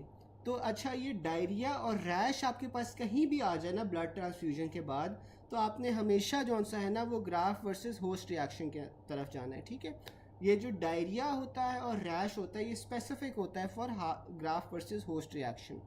फिर आपके पास आ रहा है, a blood baby went through exchange transfusion due to ABO disease of newborn, 10 days later he developed erythema on palms, raise bilirubin and AST and also diarrhoea.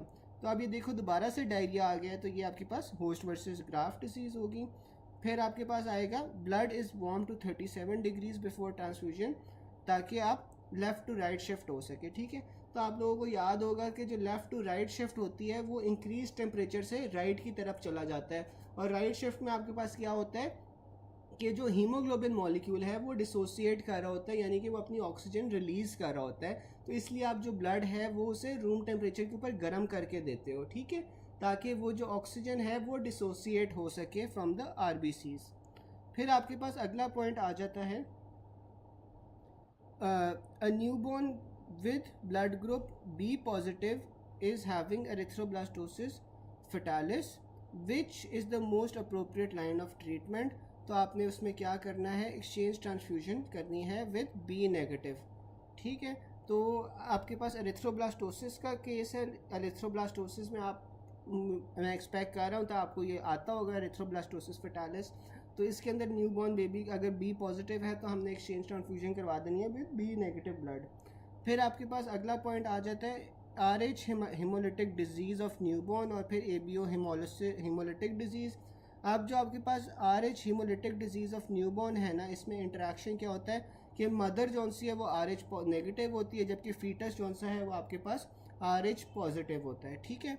अब इसमें क्या होता है कि पहली प्रेगनेंसी के अंदर मदर जौन सी है वो एक्सपोज हो जाए अगर टू फीटल ब्लड, तो मदर में क्या होता है, मैटरनल एंटी DIgG बनना शुरू हो जाता है, ठीक है।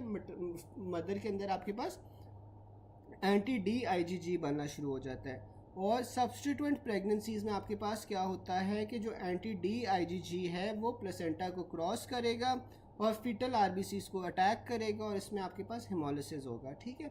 अब इसमें क्या हो रहा है कि पहली प्रेगनेंसी के अंदर अगर आपके पास मदर जौन सी है वो एक्सपोज हो गई है to RH positive blood of the foetus, तो मदर के अंदर आपके पास मैटरनल एंटी DIgG एंटीबॉडीज़ बनना शुरू हो जाती हैं। और सब्सटीट्यूएंट प्रेगनेंसी में अगर दोबारा से प्रेगनेंसी होती है इसी तरह की, तो उसमें आपके पास जो एंटी DIgG है वो प्लेसेंटा क्रॉस करेगा और उसने फीटल आरबीसीज को अटैक करना है जिससे हिमोलिसिस होगी। तो इसमें प्रेजेंटेशन कैसी होती है, आपके पास हाइड्रोप्स फेटालिस होता है, जॉइंडस होता है बर्थ के बाद, और कर्निक टेरस होता है। कर्निक टेरस आपके पास वाइटनिंग होती, वो येलोइंग होती है आई बॉल की, ठीक है। तो ये आपके पास सारे फीचर्स आएंगे क्योंकि हिमोलिटिक अनीमिया हो रहा है। फिर आपके पास ट्रीटमेंट क्या इसकी होती है कि आपने एंटी DIgG देनी है to the RH negative mother during the third trimester और अर्ली पोस्टपार्टम पीरियड, ठीक है। तो इसमें आप क्या करते हो, आप एंटी DIgG देते हो to the RH negative mother during the third trimester और फिर पोस्टपार्टम यानी कि बर्थ के बाद आप देते हो, और ये आपके पास प्रिवेंट करता है मैटरनल एंटी DIgG प्रोडक्शन को, ठीक है। इसमें आपके पास क्या आ जाता है, the RH factor is clinically important in pregnancy. If mother is RH negative and the foetus is RH positive, the mother will produce RH antibodies. This situation will not affect the first pregnancy. In the second pregnancy with RH positive fetus, a hemolytic condition known as red blood cells occurs. Sorry, इसमें hemolytic disease होती है ना of newborn, तो उससे आप erythroblastosis fetalis कह रहे होते हो। अब प्रिवेंटिव ट्रीटमेंट जिसमें आप रोगैम या RH इम्यूनोग्लोबुलिन दे रहे होते हो can reduce the mother's reaction to the baby's RH positive blood cells. This is administered first shot आपने अराउंड 28 वीक्स यानी कि थर्ड ट्राइमेस्टर में देना है, और फिर जो सेकंड शॉट है वो आपने पोस्टपार्टम देना है with in 72 hours after birth. फिर आपके पास आ जाता है ABO हेमोलिटिक डिजीज़। जो ABO हेमोलिटिक डिजीज़ है उसमें जो आपके पास टाइप O मदर है और टाइप A या टाइप B फीटस है, ठीक है। मदर जौन सी है वो टाइप O है और जो फीटस है वो आपके पास टाइप A या B है। इसमें आपके पास क्या होता है, pre existing maternal anti A और एंटी BIgG एंटीबॉडीज़ होती हैं। जाहिर है अब जो मदर O वाली है तो इसके अंदर आपके पास एंटी A और एंटी B जो IgG एंटीबॉडीज़ होंगी, उन्होंने प्लेसेंटा क्रॉस करना है और वो हिमोलिसिस करवाएंगी फीटस के अंदर, ठीक है। फिर आपके पास आ जाता है माइल्ड जॉन्डिस आती है in the neonate with in 24 hours of birth. Unlike RH ये जो RH इनकम्पैटिबिलिटी वाला है can occur in first born babies and is usually less severe, और इसका जो आपने ट्रीटमेंट होती है वो फोटोथेरेपी देनी है या एक्सचेंज ट्रांसफ्यूजन करना है, ठीक है। आप उसने बताया हुआ है रिगार्डिंग RH ग्लूटेनेंस आपके पास कौन से होते हैं, आपके पास IgG होते हैं, क्योंकि IgG ही होते हैं जो आपके पास प्लेसेंटा को क्रॉस कर सकते हैं। A 35-year-old presented with Rh negative mother gives birth to baby with signs of erythroblastosis fetalis. Baby dies 6 hours later. तो बायोप्सी में आपको क्या मिलेगा, बेसल गैंग्लिया स्टेनिंग मिलती है। ये आपके पास कब होता है, जब आपके पास हेमोलिसिस इंक्रीज़ हो जाती है, बिलिरुबिन की कॉन्सेंट्रेशन इंक्रीज़ हो जाती है। तो जो बिलिरुबिन है वो आपके पास बेसल गैंग्लिया के अंदर जाके डिपॉजिट होना शुरू हो जाती है, जिसे हम बेसल गैंग्लिया स्टेनिंग कहते हैं। When RH negative female marriage RH positive mail who is homozygous, तो सारे चिल्ड्रन जौन से होंगे वो पॉजिटिव होंगे, क्योंकि जो RH पॉजिटिव है वो आपके पास ऑटोसोमल डोमिनेंट होती है। ठीक है, तो अगर RH नेगेटिव फीमेल है वो मैरी करती है RH पॉजिटिव मेल को, तो आपके पास सारे के सारे जो बच्चे हैं वो पॉजिटिव होंगे, बिकॉज ये आपके पास ऑटोसोमल डोमिनेंट कंडीशन है। फिर आपके पास आ रहा है RH negative women with rising titre of anti-D antibodies was delivered at 34 weeks of pregnancy. The male was lethargic, pale, edematous and severely anemic. He died 6 hours। तो वही आपके पास बाइल पिगमेंट्स आ जाएंगे बेसल गैंग्लिया में। Mother has history of haemolytic disease of newborn, now 26 week pregnancy. तो आपने क्या करना है, मदर की सीरियल एंटीबॉडीज़ करवानी है। ठीक है, फिर आपके पास आ रहा है newborn with blood group B positive is having erythroblastosis fetalis which is the most appropriate line of treatment. तो आपने उससे B नेगेटिव के साथ एक्सचेंज ट्रांसफ्यूजन करनी है। Which antibody is present in erythroblastosis fetalis, तो आपके पास वो IgG आती है। A newborn with erythroblastosis fetalis causes RH incompatibility of mother and fetus। फिर आपके पास आ जाता है female with 10 minutes of transfusion develops heavy chest pain, dyspnea and becomes critically and dies on 3rd day। Cause आपके पास क्या है, ABO incompatibility। ठीक है, होमोजाइगस। डॉक्टर बलोच, मैं ये कह रहा था कि जो आपके पास वो होता है ना, देखें कि जो आपके पास ये क्या नाम है, सॉरी मैं क्या कह रहा था, एक सेकेंड।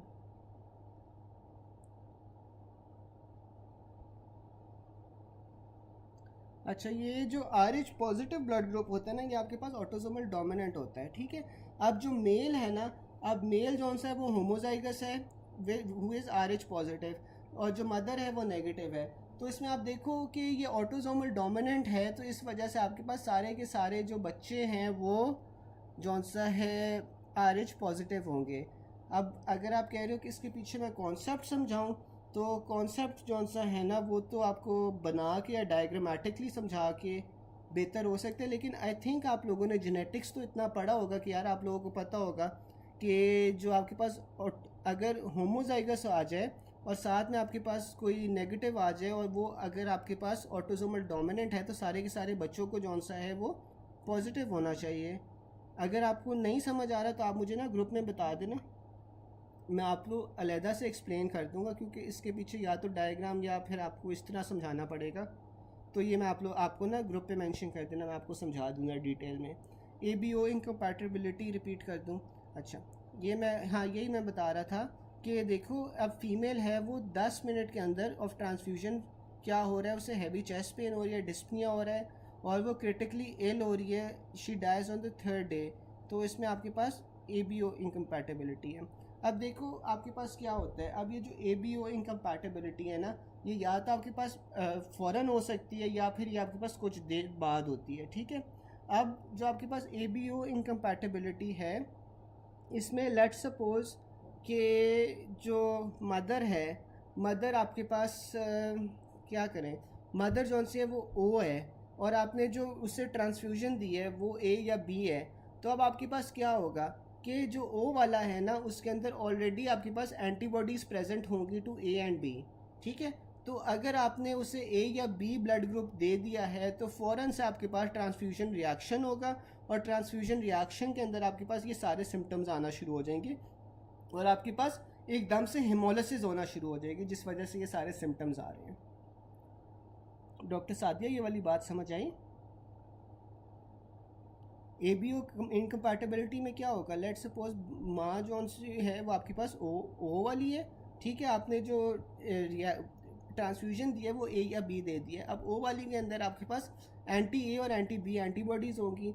अब जो एंटी-A और एंटी-B एंटीबॉडीज़ हैं उन्होंने रिएक्ट करना है, रिएक्ट करके वो हेमोलिसिस करवाएंगे और ये सारे आपके पास सिम्टम्स आ जाएंगे। फिर अगला है anti D antibodies clinically important because causes haemolytic disease. फिर आपके पास आ जाता है maternal anti D antibodies produced cross placental barrier and destroy foetal RBCs, ठीक है। फिर आपके पास आ रहा है a 26-year-old pregnant lady who is RH negative gives birth to RH negative baby. She has history of allergic reactions.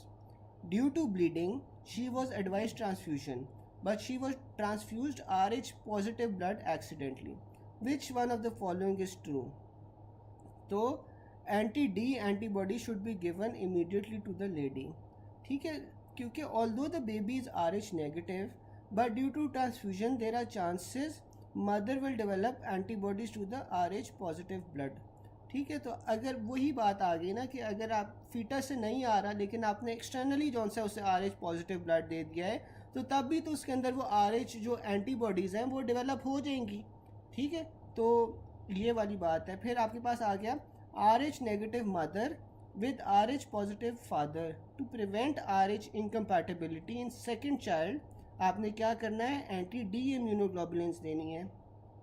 फिर आपके पास आ जाता है mother RH negative father RH positive conceive a baby, how will you counsel them regarding the child, तो आपने बताना है कि हीमोलिटिक डिजीज़ ऑफ न्यूबॉर्न हो सकती है, ठीक है। फिर third month pregnant patient who is RH positive and RH negative husband comes to you for counselling, तो आपने क्या बताना है कि जो एंटीजन है can enter the maternal circulation from the foetus, ठीक है। अच्छा, इसमें ना थोड़ा सा मसला है कि इसमें जो प्रेग्नेंट लेडी है ना वो RH नेगेटिव होगी, जो हस्बैंड है वो RH पॉजिटिव होगा, ये उल्टा होगा, ठीक है। जो आपके पास प्रेग्नेंट पेशेंट है वो RH नेगेटिव होगी, हस्बैंड RH पॉजिटिव है, ये उल्टा लिखा हुआ उसमें, ठीक है। अच्छा, इसके अलावा किसी को कोई इसमें सवाल हो अभी तक?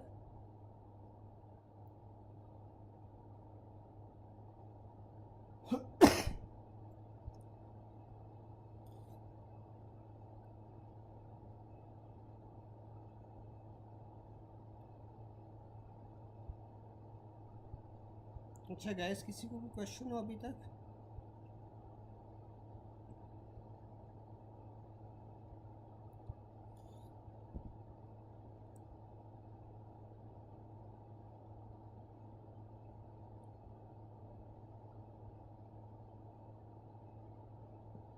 हाँ, ये डॉक्टर जोया, वो मैं वही कह रहा हूँ कि उसमें ना जो RH नेगेटिव फीमेल होगी और RH पॉजिटिव मेल होगा, ये उसमें थोड़ी सी मिस्टेक है।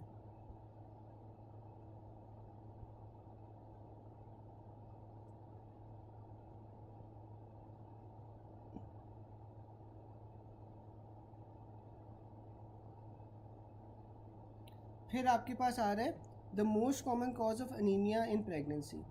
अच्छा, अब जो अनीमिया और प्रेगनेंसी है ना उसमें क्या होता है, हीमोडाइल्यूशन होती है, ठीक है। यानी कि जो RBCs है ना, RBCs की तो अमाउंट वही रह रही होती है लेकिन जो प्लाज्मा वॉल्यूम है ना वो आपका बढ़ जाता है।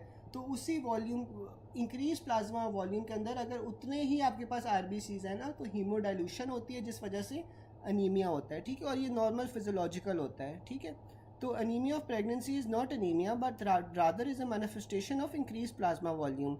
With normal pregnancy, blood volume increases, which results in concomitant hemodilution. Although RBC's mass increases during pregnancy, plasma volume increases more, resulting in relative anemia. ठीक है। फिर आपके पास आ रहा है most common cause of anaemia in pregnancy, आपके पास क्या होगा, आपके पास प्लाज्मा वॉल्यूम एक्सपेंशन हो जाती है, ठीक है। वही वाली बात आ गई। Pregnant lady came in first trimester, HB आपके पास 12 है, अब उसका HB जो लास्ट ट्राइमेस्टर है उसमें 10 हो गया, तो ये नॉर्मल फिजियोलॉजिकल अनीमिया होता है, ठीक है। In pregnancy which of the following occurs, तो आपके पास इंक्रीज्ड RBC मास होता है लेकिन जो प्लाज्मा वॉल्यूम है ना कंपेयर टू द RBC मास वो और ज़्यादा हो जाता है जिस वजह से आपके पास हीमोडाइल्यूशन हो रही होती है। A woman at 6 weeks of pregnancy has HB 12 है, हेमाटोक्रिट 25 है, नॉर्मोसिटिक नॉर्मोक्रोमिक पेरिफेरल फिल्म है। फिर आपके पास 32 weeks, at 32 weeks she comes for follow up, HB उसका 9 है, हेमाटोक्रिट 20 है, नॉर्मोसिटिक नॉर्मोक्रोमिक एनीमिया, तो ये फिजियोलॉजिकल चेंज है, ठीक है। फिर आपके पास अगला पॉइंट आ रहा है patient feel weakness, fatigue and dyspnoea, she is pale, lab report reveals microcytic hypochromic picture. Which of the following condition is she likely suffering from, तो आपके पास आयरन डिफिशिएंसी एनीमिया होती है, ठीक है। अच्छा, अब ना हम देख लेते हैं कि आपके पास माइक्रोसिटिक एनीमिया में कौन कौन से आ जाते हैं। जो माइक्रोसिटिक एनीमियाज होते हैं उसमें आपके पास क्या होता है कि जो साइज़ होता है वो आपके पास छोटा हो जाता है, ठीक है, और जो MCV है वो लेस देन 80 होता है। अब माइक्रोसिटिक एनीमिया में आपके पास डिजीज़ कौन कौन सी आ रही हैं? आयरन डिफिशिएंसी एनीमिया, थैलेसीमिया आ जाती है, एनीमिया ऑफ क्रॉनिक डिजीज़ आ जाती है, लेड पॉइजनिंग आ जाती है, सिड्रोब्लास्टिक एनीमिया आ जाती है। ये सारी की सारी are examples of microcytic anaemia जिसमें MCV इज़ लेस देन 80। अब जो आपके पास आयरन डिफिशिएंसी एनीमिया है इसमें आपके पास क्या होता है? प्लमर विल्सन सिंड्रोम होता है। प्लमर विल्सन सिंड्रोम में आपके पास क्या हो रहा है कि ईसोफेजियल वेब्स बन जाते हैं। ईसोफेजियल वेब्स के बाद ना आपके पास जो सीरम आयरन होता है वो कम हो जाता है, टोटल आयरन बाइंडिंग कैपेसिटी जो सी है वो आपके पास ज़्यादा हो जाएगी, और ये हाल ही वो वाला एनीमिया होता है जिसमें आपके पास TIBC इंक्रीज़ हो रही है, आयरन डिफिशिएंसी एनीमिया। और जो सीरम फेरेटिन है ना वो आपके पास कम हो जाता है, which is the best test, ठीक है। फिर आपके पास थैलेसीमिया आ जाता है। जो थैलेसीमिया है that is an autosomal recessive disorder, ठीक है। ऑटोसोमल रिसेसिव डिसऑर्डर होता है। बीटा चेन्स आपके पास 4 इन नंबर होती हैं, express postnatally only, therefore anaemia manifest 6 to 9 months after birth.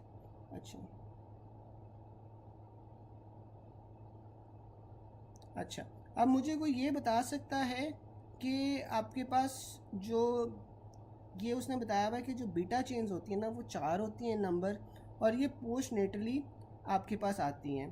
तो जो बच्चा होता है, जो फीटस होता है, उसके अंदर आपके पास कौन सा जो HB होता है वो डोमिनेंट होता है, और उसमें कौन सी चेन्स होती हैं, कोई मुझे बता सकता है?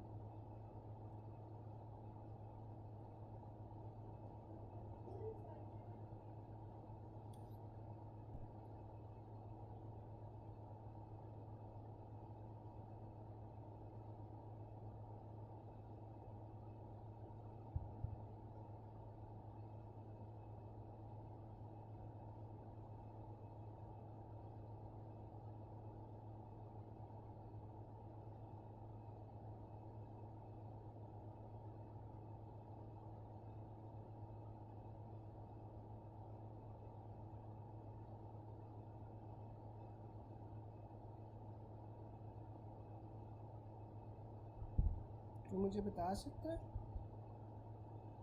बिल्कुल, इसमें आपके पास HbF होती है। HbF के अंदर 2 अल्फ़ा और 2 गामा चेन्स होती हैं ना, ठीक है।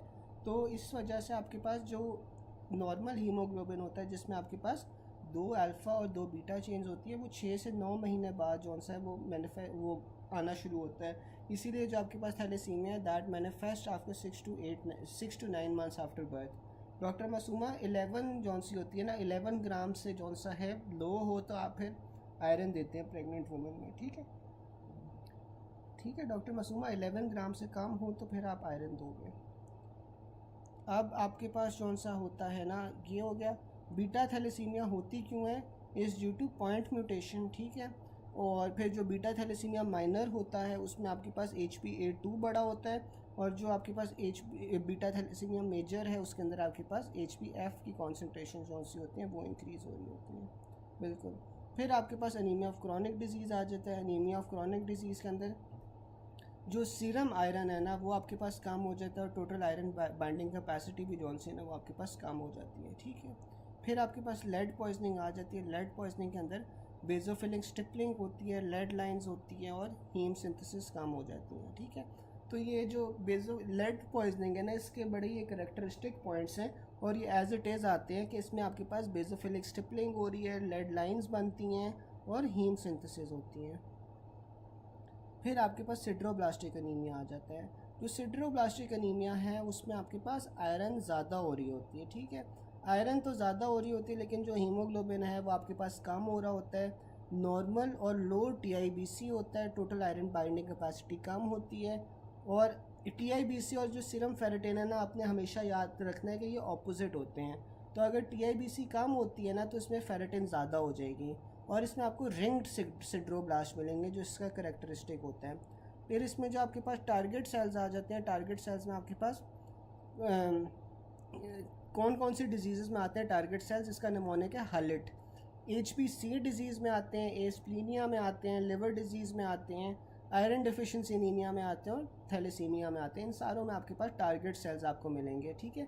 टारगेट सेल्स आपके पास होते क्या हैं, आरबीसीज होते हैं जो बीच से ना आपके पास जौन सा है वो पेल होते हैं, इन्हें आप टारगेट सेल्स कहते हो। ये इन सारी डिजीज़ के अंदर आपको मिलते हैं, ठीक है।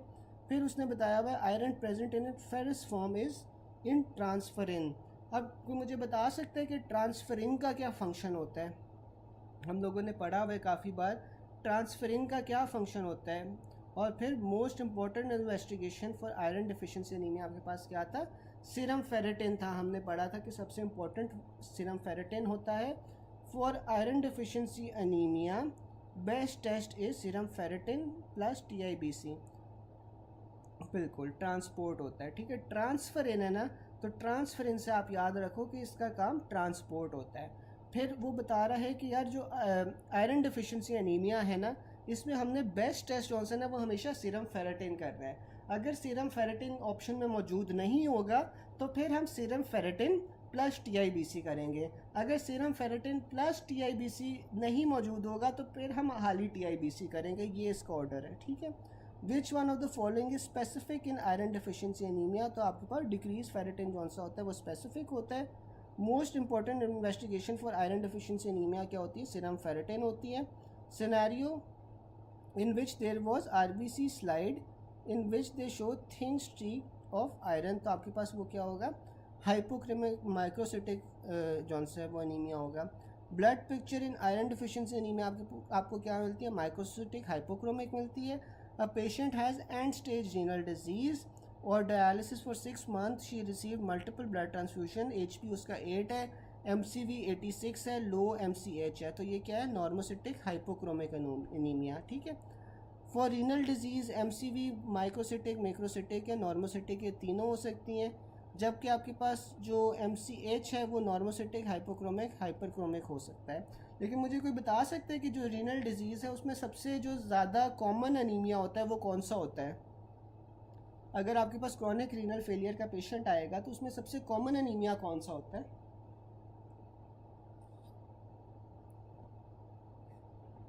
आप लोग चैट बॉक्स में बताओ, तब तक मैं आगे चल रहा हूँ।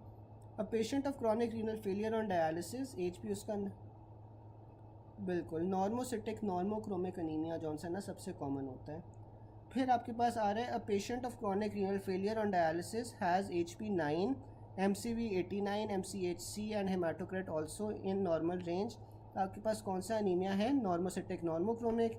फिर आपके पास पेशेंट है जिसे डिस्पनिया और अनीमिक सिम्टम्स हैं। अब अच्छा ये आपको ना कंफ्यूज कर सकता है। अब देखो जो MCV है ना उसने 100 लिखा हुआ है, तो अगर 100 भी है ना तो आपने नॉर्मोसिटिक ही चूज़ करना है। अगर 100 से ज़्यादा हो जाएगा तो फिर आपने मैक्रोसिटिक चूज़ करना है, ठीक है।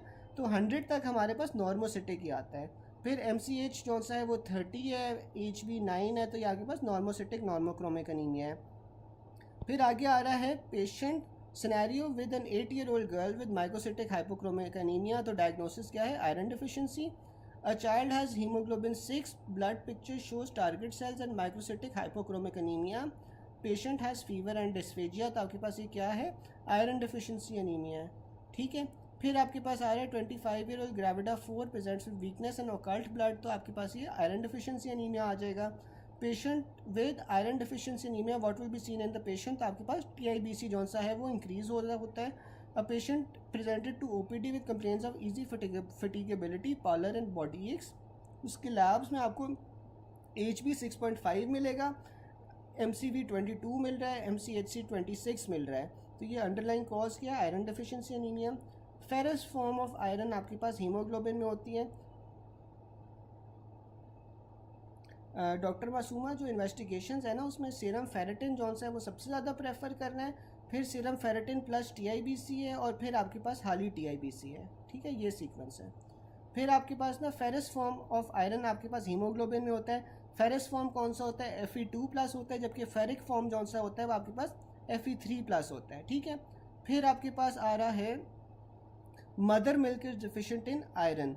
अच्छा, मदर मिल्क जौन सी होती है ना वो आयरन के अंदर डिफिशिएंट होती है। अब अगर ये आपके पास सवाल आ जाए कि mother milk is notoriously deficient for, तो ये मुझे कोई चैट बॉक्स में बता सकते हैं कि अगर वो आप पूछ ले कि न्यूटोरियसली डिफिशिएंट किस में होता है मदर मिल्क, तो फिर आप क्या चूज़ करोगे, ये आप लोग मुझे चैट बॉक्स में बताओ। अ patient has HB6, platelets 450,000, hyper cellular bone marrow, तो ये आपके पास क्या है, आयरन डिफिशिएंसी एनीमिया है। ठीक है जी जी।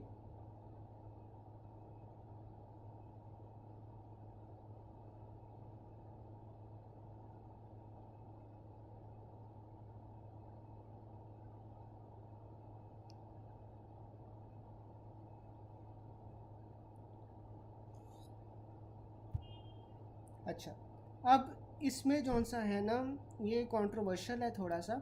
अगर तो आपके पास न्यूटोरियसली डिफिशिएंट आ जाए ना, तो फिर आपने पेंटोथेनिक एसिड को चूज़ करना है। ठीक है, अगर आपके पास न्यूटोरियसली डिफिशिएंट आ जाए तो फिर आपने पेंटोथेनिक एसिड को चूज़ करना है। ठीक है, और जो आपके पास मदर मिल्क होता है ना, मदर मिल्क आपके पास आयरन और विटामिन सी दोनों में डिफिशिएंट होता है, लेकिन इसमें आपने आयरन को चूज़ करना है ओवर विटामिन सी। ठीक है, आयरन को आपने हाँ, विटामिन सी काम होता है, लेकिन आयरन को आपने विटामिन सी के ऊपर चूज़ करना है। ठीक है, ये मैं आप लोगों को फिर भी इसका ना एक लिस्ट दे दूँगा आपके पास। वो आप जौन सा वो फेसबुक वाला ग्रुप है ना, उसके अंदर ये MCQ काफ़ी बार डिस्कस हुआ हुआ है। ठीक है, तो न्यूटोरियसली डिफिशिएंट के लिए तो आपके पास पैंटोथेनिक एसिड आ जाता है, और फिर ना ये जो दूसरा है उसमें iron is greater than vitamin C. हाँ, तो ये मैं आप लोग ना उस पर वो ग्रुप पे भी, फेसबुक वाले ग्रुप पे भी सर्च कर सकते हो, आपको उसका आंसर जो सारा है ना वो सीक्वेंस में आपको मिल जाएगा। फिर हमारे पास आ रहा है कि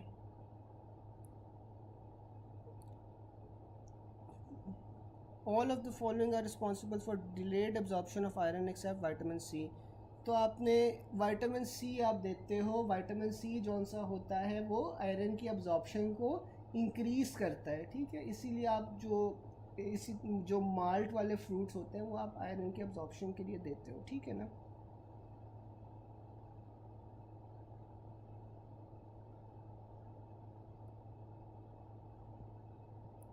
फिर आपके पास आ जाता है A 29-year-old female with lethargy and irritability for the last 5 years। Lab में आपके पास HP 9.6 है, MCV आपके पास 70 है, MCHC लो है, WBC platelet counts आपके she was prescribed iron supplements yet after 2 months she had HP 10।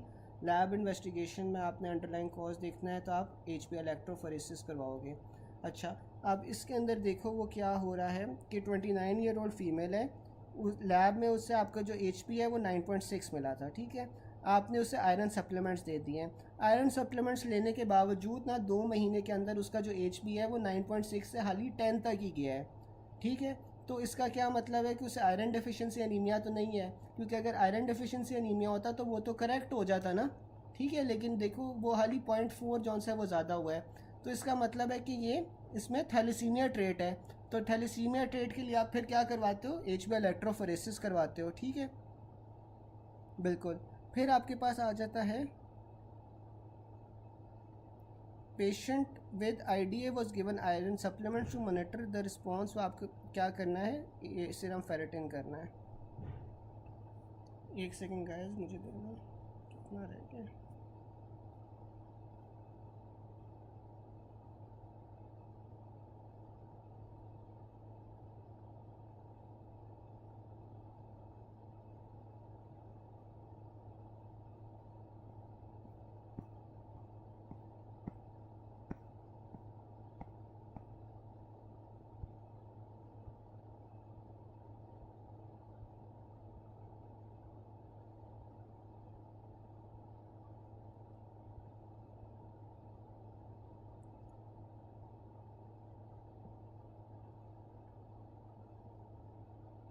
ये अभी कंफर्म भी हम कर लेते हैं, कंफर्म कर लेते हैं।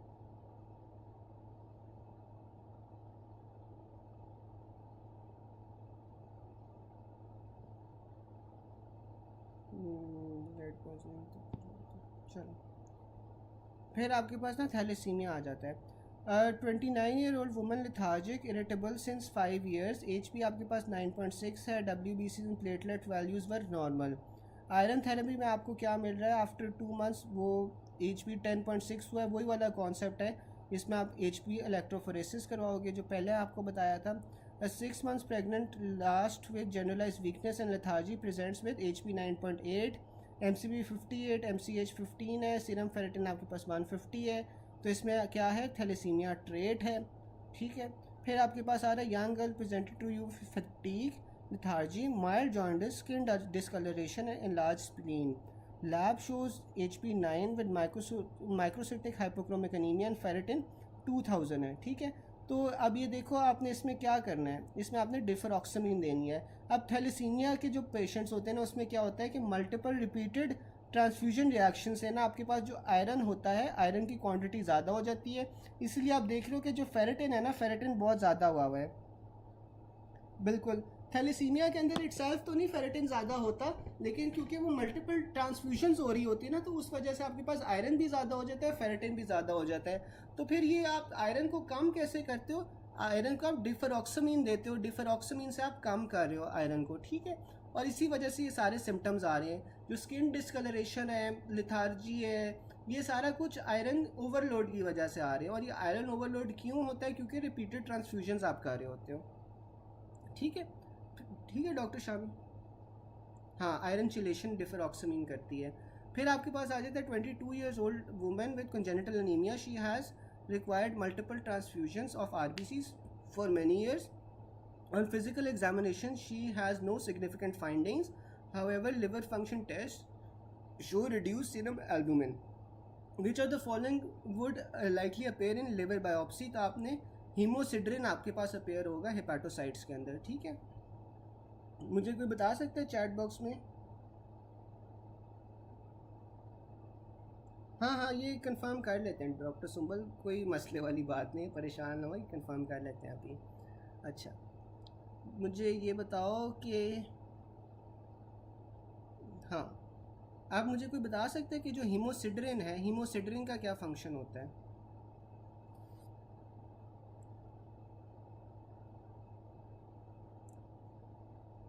हीमोसिड्रिन का क्या फंक्शन होता है? बिल्कुल, एक्सेस आयरन की स्टोरेज करवाती है, इसीलिए आपके पास हीमोसिड्रिन जो सी ना वो मिलेगी।